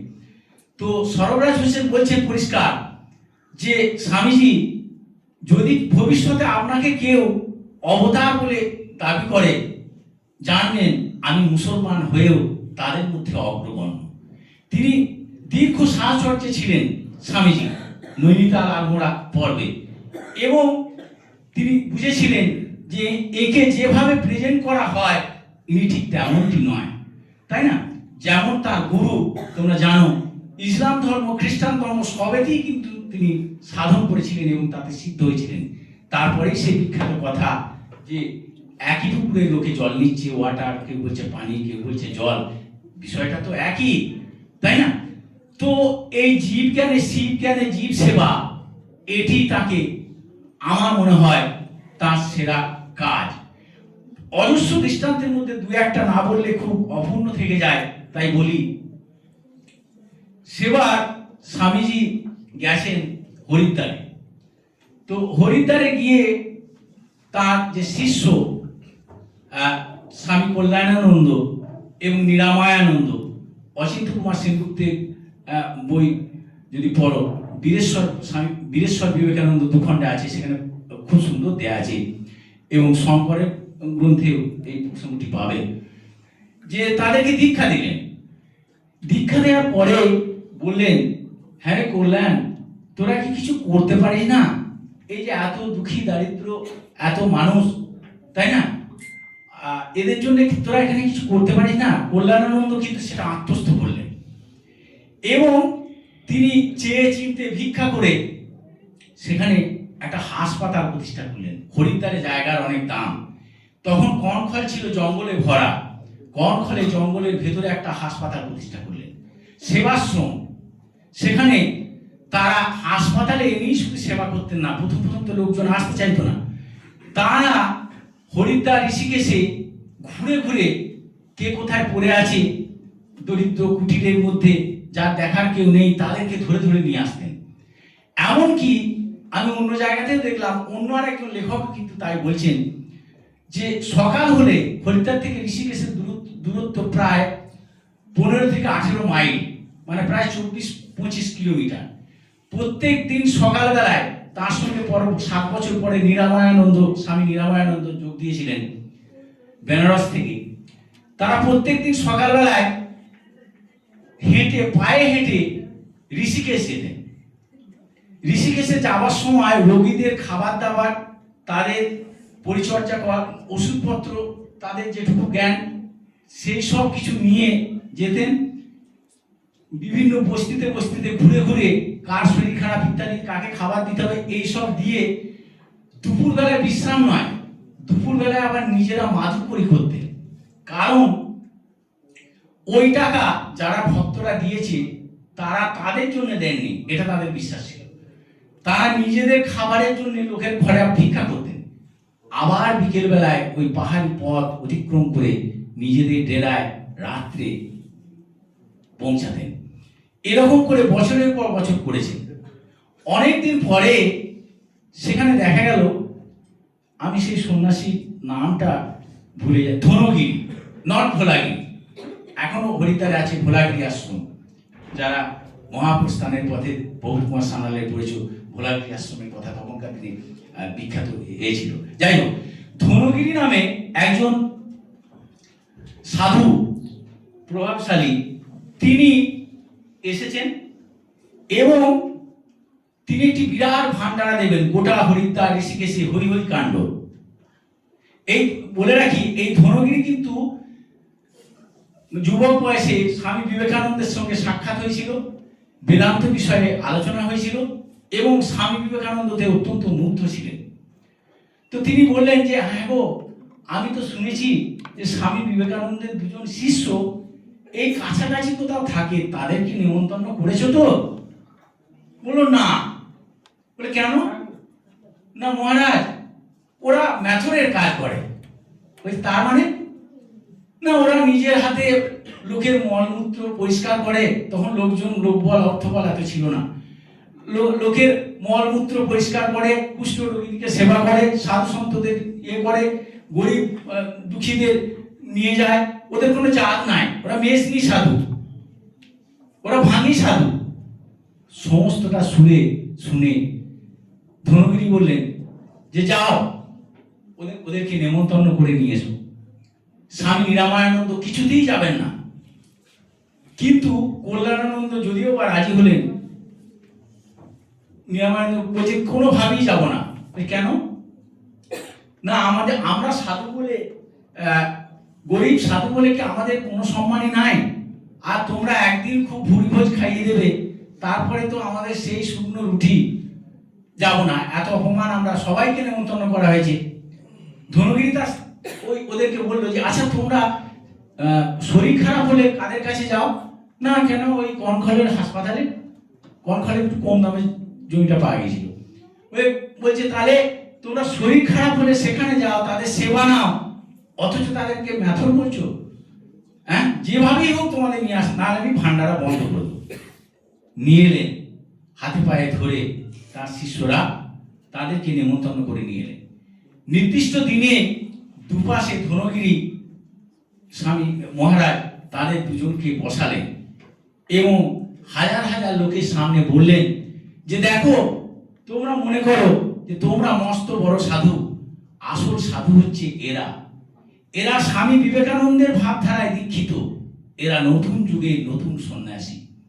স্বামী বিবেকানন্দের ইউনিকনেস এইখানে। অজস্র কাহিনী আছে। আরেকটি কথা বলি, বেনারস সেবাশ্রমের প্রতিষ্ঠার পিছনেও এরকম একটা কাহিনী নয়, সত্য ঘটনা। 1800, ওই যে যেটা জীবে প্রেম করে যেটা বলো সবাই, কবিতাটার নামটা কি? সখার প্রতি। অন্য একটি পত্রিকায় বেরিয়েছিল তখন অন্য নামে এই কবিতাটি, যদিও লোকে জানে সখার প্রতি বলি। তো এই সখার প্রতি কবিতাটি 1898 সালে রামকৃষ্ণ মঠ মিশনের অন্যতম মুখপত্র উদ্বোধন পত্রিকায় বের হয়। এই উদ্বোধন পত্রিকায় বের হওয়ার পরে কাশীতে কিছু বাঙালি, বিশেষ করে যামিনী রঞ্জন রায়, চারুচন্দ্র মজুমদার এবং কেদারনাথ, এদের পরবর্তীকালে অন্য নাম হয় সন্ন্যাস নেওয়ার পরে, আমি নামগুলো ভুলে গেছি। তো যাই হোক, তো এরা সেই কবিতাটি পড়লেন। পড়ে দেখো বিবেকানন্দ কিভাবে উজ্জীবিত করছে, পরে ভুলে যাবো হয়তো। বহু, শুধু নেতাজি সুভাষচন্দ্র বোস নয়, তৎকাল এমনকি বালগঙ্গাধর তিলক থেকে মহাত্মা গান্ধী প্রত্যেকেই দারুণভাবে ইন্সপায়ার্ড হয়েছিলেন। একজন বিখ্যাত লোক বলছেন যে তৎকালে সারা উত্তর ভারত তো বটেই, গোটা ভারতবর্ষে কোনো শিক্ষিত মানুষ স্বামী বিবেকানন্দের ভাবধারায় অনুপ্রাণিত হননি এমনটা পাওয়া যাবে না। তো যাই হোক, তারা যখন এইটি পড়লেন, বলে আরে কি আশ্চর্য কথা, জীবে প্রেম করলি তাকে কি পাওয়া যাবে, তাই না? যেমন স্বামীজি, সে গল্পটা দীর্ঘ হয়ে যাবে, আমি আর সেটা বলছি না, যে বললেন যে কোনো মানুষ যদি আত্মচেতনার কেন্দ্রকে বহুগুণ বাড়িয়ে নিতে পারে, তখন সেই ঈশ্বর, তখন আমি সেই আমি, তার সঙ্গে আমার কোনো প্রভেদ নেই। তো জীবে প্রেম করলেই কি মানুষের সেবা করলেই কি হবে?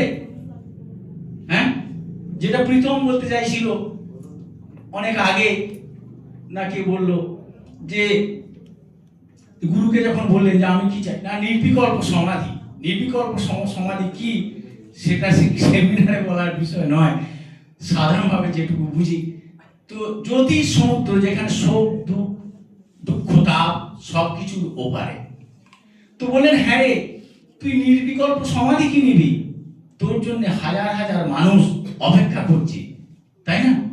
আমি চাই তুই তাদের কাছে বট গাছের মতো ছায়া দিবি, তাই না? তা নয় কেবল নিজের মুক্তির কথা বলবি, নিজেই সেই আলোর সন্ধান জানবি, অপরকে জানাবি না। যাই হোক, ওই বেনারসের যুবক সম্প্রদায় তারা বললো আমাদেরকে কিছু একটা করতে হবে। তারা চেয়ে চিনতে প্রতিষ্ঠা করলো একটি আশ্রম, এবং সেটার নাম হলো, যতদূর আমার মনে আছে, মানে দরিদ্র সেবা, এই দরিদ্র কল্যাণ, এরকম কিছু একটা, বুঝতে পেরেছো? দরিদ্র কল্যাণ কথাটা লেখা। বিবেকানন্দ যখন গেলেন, ওটা 1898 খ্রিস্টাব্দে প্রকাশিত হয়েছিল। 1902 মারা যাওয়ার কিছুদিন আগে তিনি এদেরকে দীক্ষা দিলেন। তিনি কলকাতা থেকে শুনতে পেতেন যে কাশিতে একদল যুবক তার আদর্শে দীক্ষিত হয়ে এরকম করেছে, কিছু একটা করা। আমাদের বাঁকুড়ারও একজন মানুষ প্রথম দিকে কিসাম হাজরা, কুষ্ঠরোগী, সে কাশির রাস্তায়, তাকে কেউ কোনো আশ্রমে তার ঠাঁই নাই, খেতে পায় না, এখন ইত্যাদি ইত্যাদি ইত্যাদি। তো তাদেরকে নিজের হাতে এরা নিয়ে নিজেদের সদ্য প্রতিষ্ঠিত আশ্রমে পরিচর্যা করেছিল।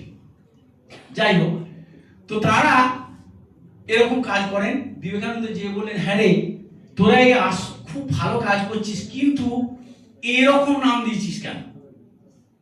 তোরা কি কল্যাণ করতে পারিস, তাই না?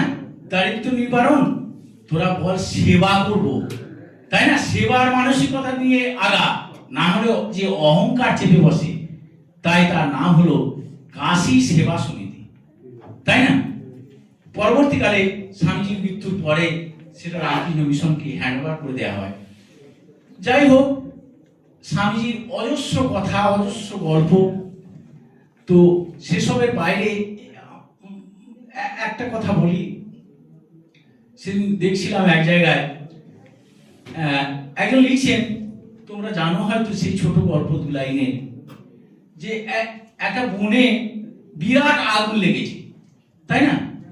আগুন লাগার পরিপ্রেক্ষিতে হিংস্র জন্তু জানোয়ার সব ছোটাছুটি করছে প্রাণ ভয়ে, কেউ কেউ আর যেতে পারছে না, মৃত্যুর প্রহর গুনছে। সেই সময় দেখছে যে একটা ছোট্ট পাখি, সে কেবল যাচ্ছে, দূরে উড়ে যাচ্ছে, আর আগুনটার কাছে এসে আবার পালাচ্ছে।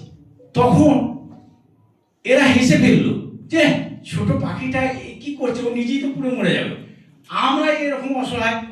তো পাখিটাকে জিজ্ঞেস করলো যে তুমি কি করছো? না, বললো যে আমি একটু জল নিয়ে আসছি ঠোঁটে করে। বুঝলে, দেখ তোমার ওই ঠোঁটের জলে কি হবে, তাই না? বললো কেন? তোমরাও যদি করো তাহলে কিন্তু এই বিরাট আগুনের কিছুটা তো নিভবে, তাই না? তো আমরা সবসময় প্রচলিত রাজনৈতিক ব্যবস্থা, সামাজিক ব্যবস্থার উপর দোষারোপ করি। এর মোটোটা, এর বলার কারণ হচ্ছে, সেই সব কিছুর মধ্যে থেকেও যদি রহমান নিজের মতো করে, সামান্যতম করে স্বামী বিবেকানন্দের এই মানবিকতার ছিটে ফোঁটাও আমাদের গায়ে লাগে, সেটি হবে আজকের দিন উদযাপনের সর্বোৎকৃষ্ট পাওয়া, তাই না? হতে পারে তুমি 1 বোতল কাউকে রক্ত দিলে, ছবি যে উঠতেই হবে জিপিএস ক্যামেরায়, এমন কোনো কথা নেই। গ্রামে দিলে, বাস স্ট্যান্ডে দিলে, অন্য কোথাও দিলে, কলেজে দিলে, তাই না? সবাইকে জানিয়ে করতে হবে এমন নয়। স্বামী বিবেকানন্দ বলে বীরের মতো 10,000 লোকের সামনে চরম কাপুরুষ বীরের মতো রক্ত দিয়ে দিবে, জীবন দিয়ে দিবে। নিভিতে নিরালায় করতে পারো, তাই না? সবসময় স্বীকৃতি আসবেই এমনটা নয়। তোমার সামর্থ্য মতো যেটুকু আছে সেটুকু দিয়েও যদি একটু আধটু আমরা করতে পারি, তবেই স্বামী বিবেকানন্দের জন্মদিবস পালন করা সার্থক হবে। একসময় তিনি বলেছিলেন, যখন কলকাতায় আশ্রম প্রতিষ্ঠা হয়নি, কলকাতার তার গুরু ভাইদেরকে, তার সন্ন্যাসীদেরকেও বলছেন যে এই ছোড়ারা কেবল মুখে বক্তৃতা করে, কলকাতায় একটা আশ্রম প্রতিষ্ঠা করতে পারে না গরিব দুঃখীদের জন্য, তাই না? তো যাই হোক, অনেক কথা, নিবেদিতার কথা, বিদেশের কথা, এদেশের কথাও সবই আন্টাজ রয়ে গেল। স্যাররা বলবেন। বেশ, সকলকে ধন্যবাদ। ভারতবর্ষে আমার ভাই, খ্রিস্টান বৌদ্ধ মুসলিম সবাই আমার ভাই। আমরা সবাই একসঙ্গে ভারতবর্ষকে পৃথিবীতে শ্রেষ্ঠ দেশে পরিণত করব, ভারতবর্ষকে পৃথিবীর স্বপ্নের দেশ পরিণত করব। স্বামী বিবেকানন্দ সেই স্বপ্ন আমাদের যুব সমাজ কে বলেছিলেন, তোমরাই পারো এই ভারতবর্ষকে পৃথিবীর শ্রেষ্ঠ জায়গায় নিয়ে যাওয়ার জন্য।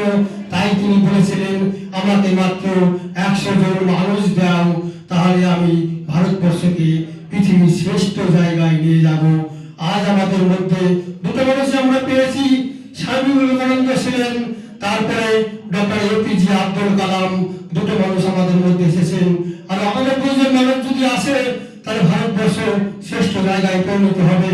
তোমাদের যুব সমাজ থেকেই সেই আমাদের প্রয়োজন মানুষকে উঠে আসতে হবে এবং স্বামী বিবেকানন্দের স্বপ্নকে পূরণ করতে হবে। যাই হোক, বিএড ডিপার্টমেন্টের যে লিস্টটা এবং আমার সিনিয়র দাদা দিদিদের জানাই সম্মান।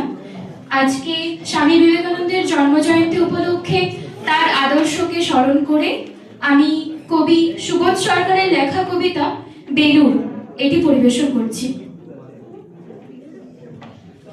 আমি একটা কোণায় দাঁড়িয়ে দেখছিলাম, দুটি ছেলে গেরুয়া বসন পরে মন্দিরের সিঁড়ি মুছছিল।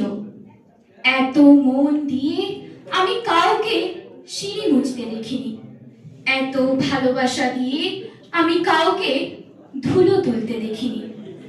এভাবে কেউ সিঁড়ি থেকে ধুলো তুলতে পারে তা আমি কোথাও দেখিনি। সিঁড়ি নয়, যেন জননীর ত্বক থেকে ধুলো তুলছিল। স্থিতপ্রজ্ঞ মহারাজকে জিজ্ঞাসা করলাম, এই ছেলে দুটি কে?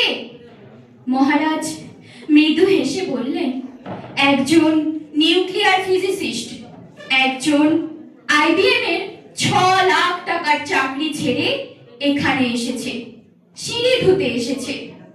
যে সিঁড়ি দিয়ে মানুষ ওপরে ওঠে তা যেন পরিষ্কার হয়। মহারাজ চলে গেছেন। সন্ধ্যা নেমে আসছে গঙ্গায়, আমার ভেতরেও নামছে সন্ধ্যা। সারা পৃথিবীতে এত সিঁড়ি, সিঁড়িতে সিঁড়িতে এত দাগ, এত ক্রোধ, এত অপমান। আরতি শুরুর আগে মনে হলো, যে সিঁড়ি মুছতে পারে না সে কোনোদিন মানুষের চোখের জল মুছতে পারবে না। যে সিঁড়ি মুছতে পারে না সে কোনোদিন মানুষের চোখের জল মুছতে পারবে না। নমস্কার।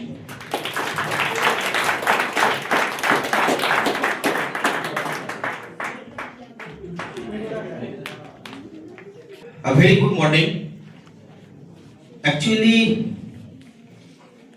আমি আজকে থাকার কথা নয়, বিশেষ করে এই 12ই জানুয়ারি দিনটা এমনই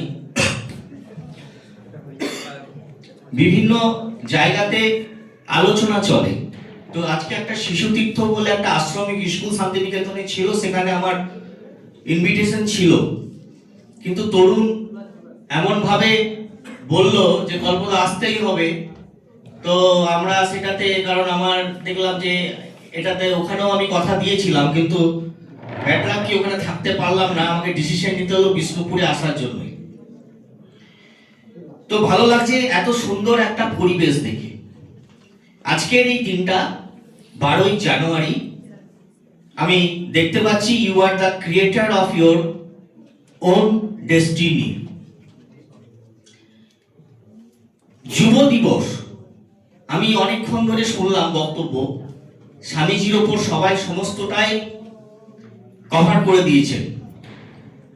তো আমার আলোচনাটা হবে যে আজকে যারা তোমরা এখানে যুবক যুবতীরা বসে আছো, দ্য ইয়াং মাইন্ডস, তাদের উদ্দেশ্যে এই দিনটা স্বামীজি কেন যুব দিবস পালন করা হচ্ছে, তার যথার্থতাটা কেন, আমি সেটুকু একটু তোমাদের সাথে শেয়ার করে নিতে চাই। আমরা যদি দেখি যে স্বামী বিবেকানন্দের রামকৃষ্ণ মিশন প্রতিষ্ঠা হয়েছিল, যারা দীক্ষা নিয়েছিলেন তাদের উদ্দেশ্যে স্বামীজি বলছেন দুটো কথা, আত্মনম মোক্ষার্থম জগত হিতায়চ। এই দুটো কথার মধ্যে তিনি বুঝিয়ে দিয়েছিলেন যে যুবক সমাজকে কি করতে হবে।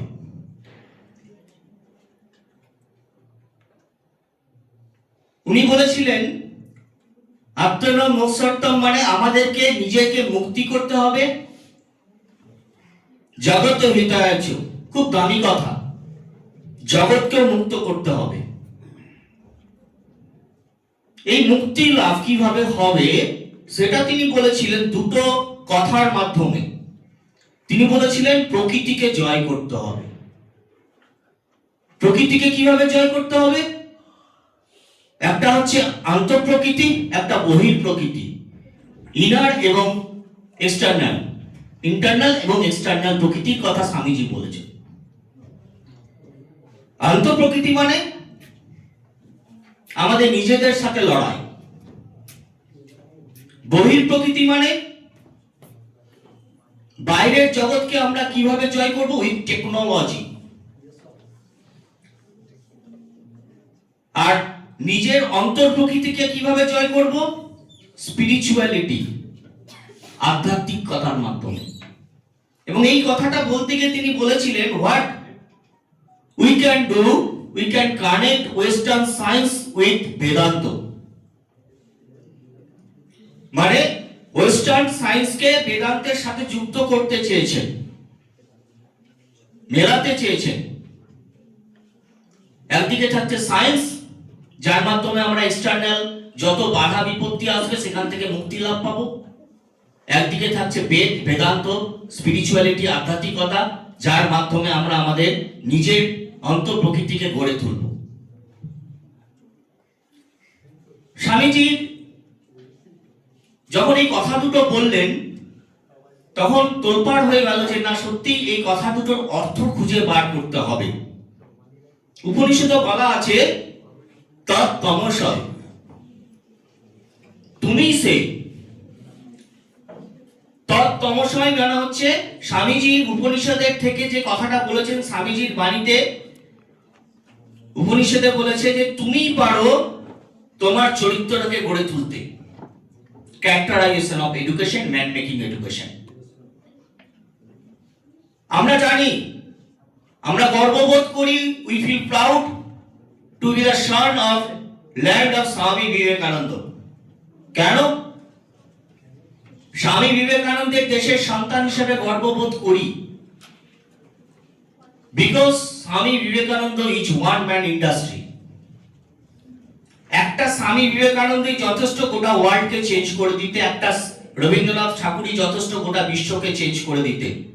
দে are the real teacher, they are the real guru of the world. যখন স্বামীজির এই জিনিসগুলো আসছে তখন আমাদের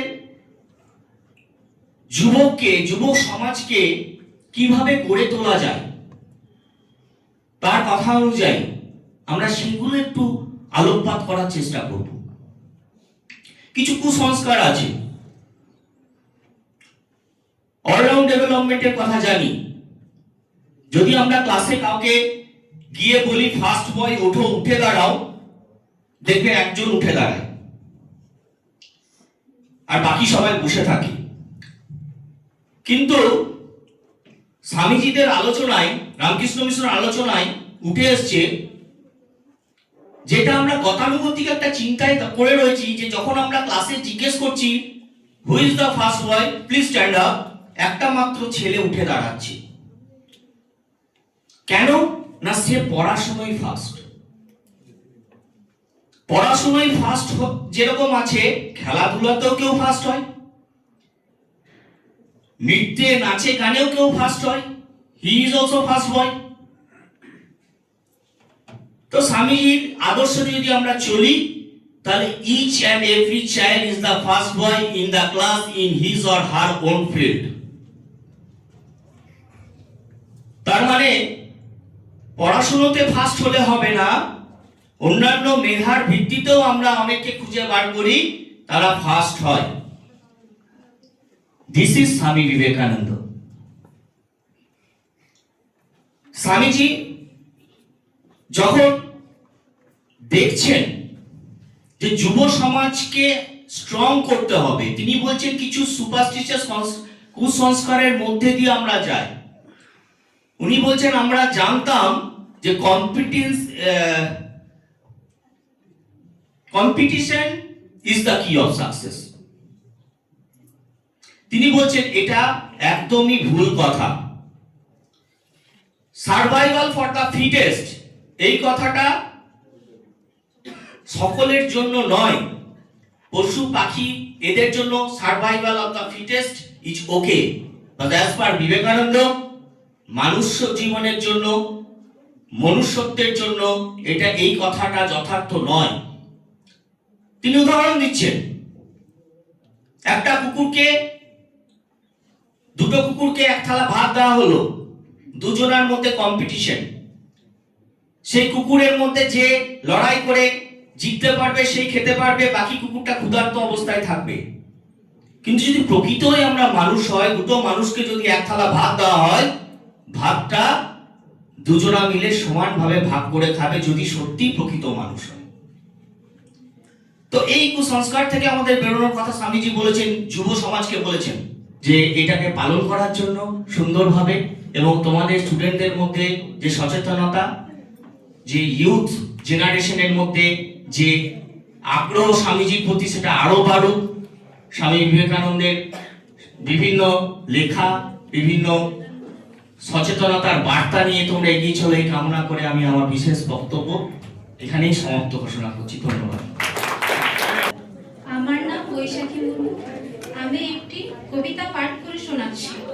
কবিতার নাম আলোর দিশারি, স্বামী বিবেকানন্দ।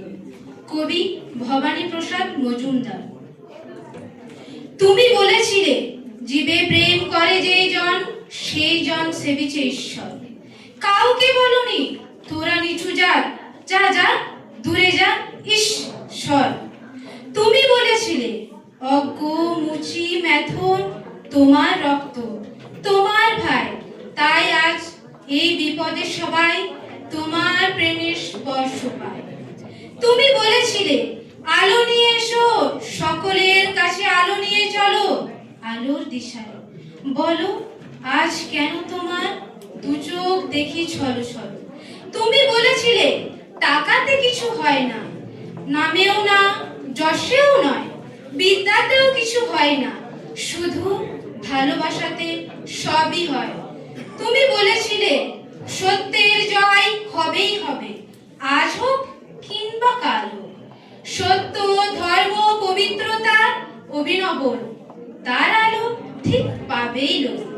তুমি বলেছিলে তোমরা সবাই পড়েছো মাতৃদেব ভব পিতৃদেব ভব। আমি বলি দরিদ্র দেব ভব মূর্খ দেব ভব, এদেরকেই দেবতা মেনে ধন্য হব। নমস্কার। ধন্যবাদ। আমাদের কোঅর্ডিনেটর অধ্যাপক তরুণবাবুকে আমাকে বলার সুযোগ দেওয়ার জন্য। কারণ বিগত 10 বছর আমি স্পিচ বন্ধ করে দিয়েছি। যাক, সেটা আমার ব্যক্তিগত ব্যাপার, অনুভবের ব্যাপার। কিন্তু আজকে এমন একটা দিন এই গুরুত্বপূর্ণ দিনে এই গুরুত্বপূর্ণ দিনটাকে আমাদের স্মরণ করা উচিত। সমাজের সাথে যে অস্থিরতা দেখা দিয়েছে, সেক্ষেত্রে আমাদের এই মনীষীদের জীবন জানানোটা অতীব প্রাসঙ্গিক। যাই হোক, সর্বপ্রথমেই আমি বিবেকানন্দের চরণে প্রণাম জানাই। আমাদের আজকের এই অনুষ্ঠানের সভাপতি ডক্টর নিত্যানন্দ বাবু, অধ্যাপক দীপ্তমন বাবু, অধ্যাপক কল্পবাবু, অধ্যাপক তরুণ বাবু, অশিক্ষক কর্মচারী শ্রদ্ধেয় সকলকে যথাযোগ্য স্থানে শ্রদ্ধা সম্মান এবং বোধ ডিপার্টমেন্ট, বিএড অ্যান্ড বিপিএড ডিপার্টমেন্টের ভালোবাসা জানিয়ে আমি যথাসম্ভব চেষ্টা করব লার্নারদের সচেতনতাকে বৃদ্ধি করা। আজকে দুটো থিম, একটা হচ্ছে জন্মদিন আর একটা হচ্ছে যুবক দিবস, যুবা দিবস, ন্যাশনাল ইউথ ডে। এই থিমটাকে অনুভব করতে হবে। বার্থডে, কার বার্থডে? না, ভারতবর্ষের এক আইকনের বার্থডে। তাহলে বার্থডে আলোচনা করতে গেলেই তার শিশুকাল আসবে। 1863 খ্রিস্টাব্দের আজকের দিনের 12ই জানুয়ারি সকাল 6:33 একটি সাদা ফুটফুটে ছেলের জন্ম হয়েছিল। কোথায়? না, কলকাতার শিমুলিয়ায়।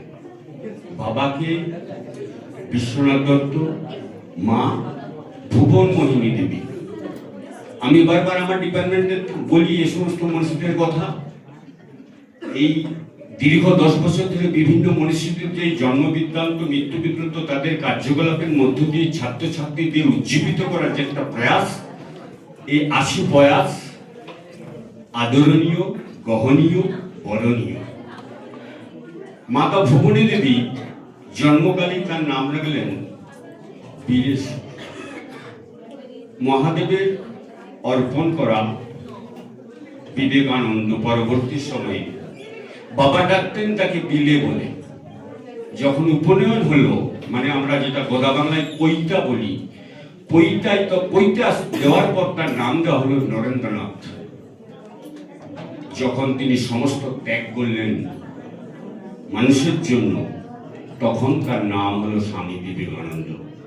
আজকের দিনের আইকন, আজকের আমাদের মূল আলোচ্য বিষয়, আজকের আমাদের শ্রদ্ধেয় ব্যক্তিত্ব, যা সারা বিশ্ব স্মরণ করে, আমরাও তাই স্মরণ করছি। উনার ছোটবেলার আলোচনার অনেক গুণ ছিল। সেই গুণের মধ্যে কি ছিল? উনি অত্যন্ত সাহস ছিলেন।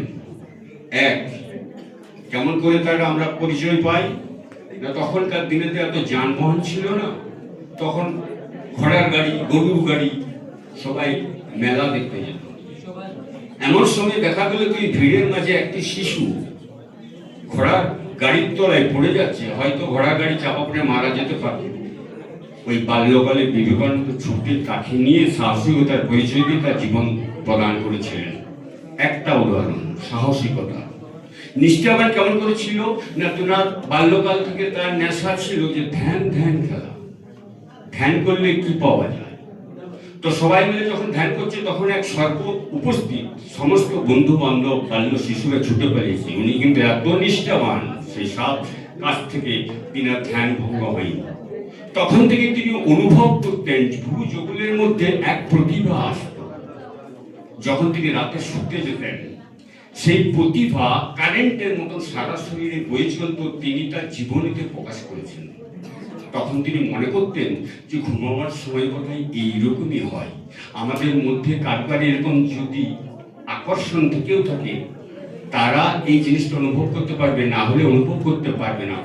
আমরা যতই তত্ত্ব আলোচনা করি না কেন, কারণ পৃথিবীর মধ্যে সাধারণত আমার নলেজের মধ্যে আমি যতটুকু পড়ে জেনেছি যে ভারতবর্ষের মধ্যে দুজন ব্যক্তিত্ব, একজন বিবেকানন্দ এবং নেতাজি সুভাষচন্দ্র বোস, দুজন তাদের অজানুলম্বিত হাঁটুর নিচে হাত থাকতো। এই শারীরিক গঠনটা একটা ফ্যাক্টর।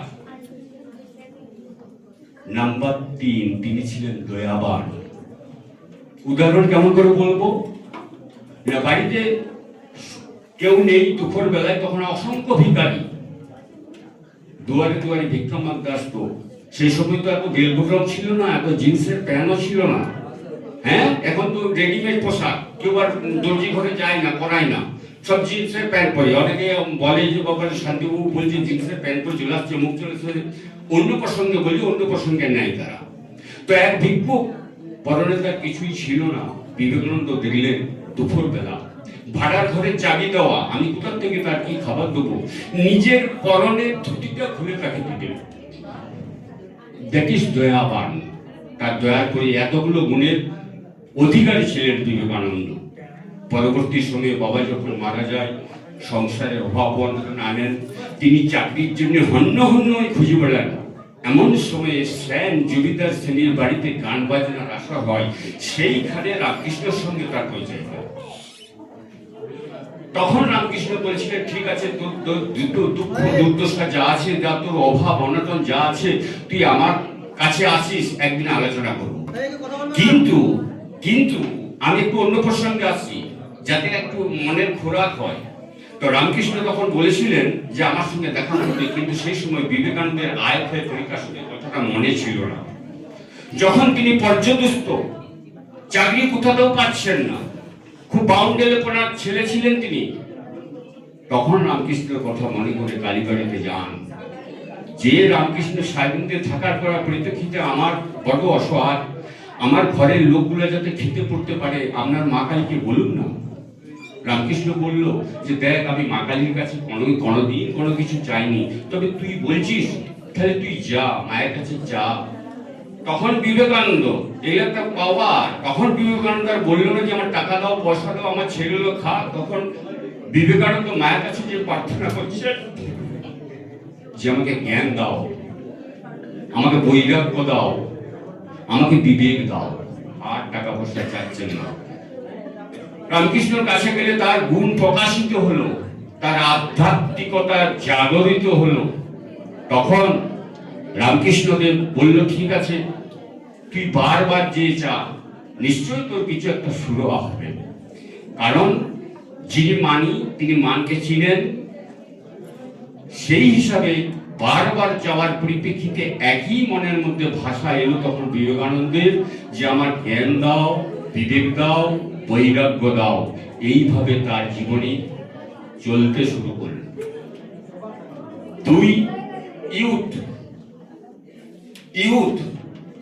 বিবেকানন্দ অনুভব করছে, বলছেন যে তুমি যদি ভগবানের কাছে যেতে চাও, যদি ভগবানকে পেতে চাও, তাহলে তোমার পেশিগুলোকে লোহার মতো করতে হবে, নার্ভগুলোকে তোমাকে ইস্পাতের মতো করতে হবে, খুব নিষ্ঠাবান হতে হবে, সৎ জিনিসের মধ্যে নিজেকে পরিচালিত করতে হবে।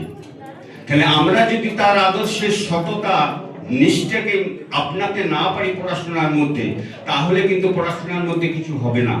তাই তিনি অনুভব করে বলেছেন, আমাদের দেওয়ালে লেখা থাকে, আবার ডিপার্টমেন্টের ছেলেদেরকে বলি যে লেখাগুলোর অনুভব করতে শিখো, যে all education is aim but training and brain making. মানুষ তৈরি করে প্রশিক্ষণ। যদি অনুশীলন করতে না পারো, যদি এর আদর্শকে, এর সহানুভূতিকে, এর সাহসিককে আমরা আমাদের জীবনে আপনাতে না পারি, আমরা পরিপূর্ণ হতে পারবো না। তো বিবেকানন্দের কথায় যুবকদের উদ্দেশ্যে তিনি বলেছেন যে you will play football the better understand of Gita. তুমি যদি প্রত্যেকদিন ফুটবল খেলতে পারো, তাহলে তুমি ওই গীতাটাকে ভালো করে অনুভব করতে পারি। পূর্ববর্তী বক্তাগণ সান্দর্ভ বক্তব্যের মধ্যে দিয়ে বেদ বেদান্তের কথা বলেছেন, কিন্তু বেদ বেদান্তের কথার মতন আমাদের ইন্টালেকচুয়ালের অনুভব প্রবণ মস্তিষ্ক এখন কারুকার নেই। এ কথা অনস্বীকার জন্য। কারণ এই বেদ বেদান্ত সম্পর্কে কথাগুলো যদি আমরা বুঝতে পারি, তাহলে এত উচ্ছৃঙ্খলতা আসবে কেন? বর্তমান পরিস্থিতি খুব ভয়াবহ। ধর্ম নিয়ে পরিচর্যা হচ্ছে, ধর্ম নিয়ে একটা সংঘাত পরিবেশ তৈরি হয়েছে। একদিন বিবেকানন্দ রামকৃষ্ণের কাছে জানতে চেয়েছিলেন যে আচ্ছা, ধর্মটা কি? দয়া, মানবিকতা, নৈতিকতা? রামকৃষ্ণ বলল, দয়া কি? দয়া নয়। দয়া তুই কি করবি? একমাত্র ভগবান দয়া ছাড়া কেউ দয়া করতে পারে না। omniscient অফ গ্রেস, ভগবানের কৃপা বা দয়া ভগবানই করতে পারে, মানুষ করতে পারে না। তবে হ্যাঁ, তুই কথাটা ঠিকই বলেছিস, দয়া মতলব সেবা করা। তুই সেবা করতে পারিস। কি সেবা করবি না? শিব জ্ঞানে জীব সেবা করবি, কখনো অহংকার করিস না। হ্যাঁ, এই কথা বলেই যে আজকে যে সেবামূলক চিন্তা ভাবনা বর্তমান পরিস্থিতিতে চলছে সেটাকেও অনুভব করতে হবে।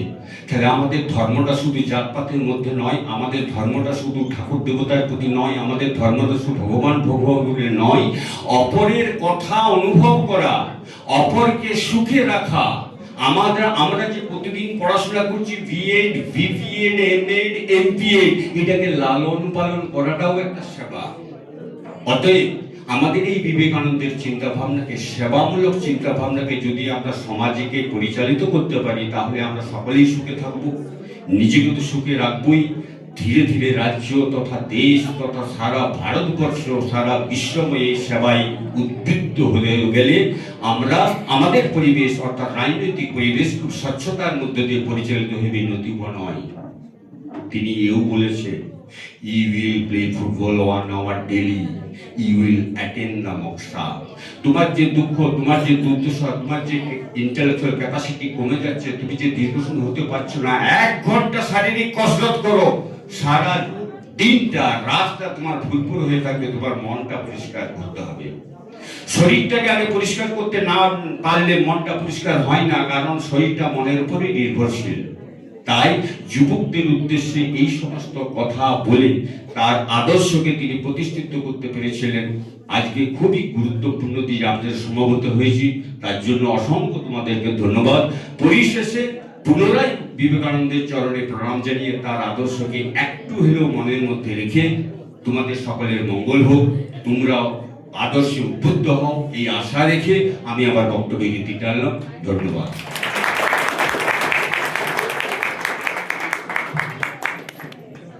ধন্যবাদ ডক্টর শান্তিনাথ পাত্র স্যারকে।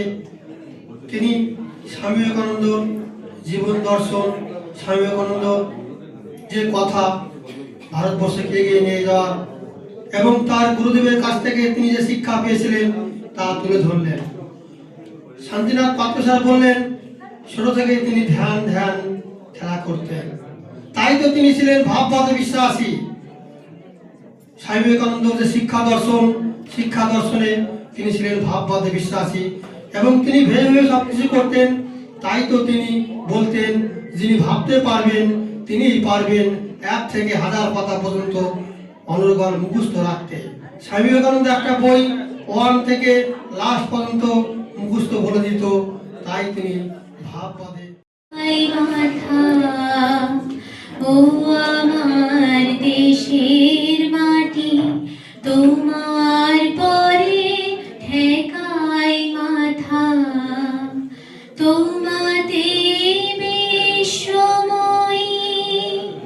তোমাতে বিশ্বময়ীর অচল পাতা।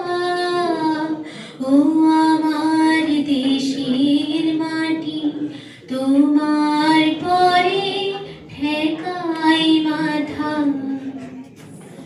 তুমি মিশেছ মোর দেহের সনে, তুমি মিলেছ মোর প্রাণে মনে, মিশেছ মোর দেহের সনে, তুমি মিলেছ মোর প্রাণে মনে।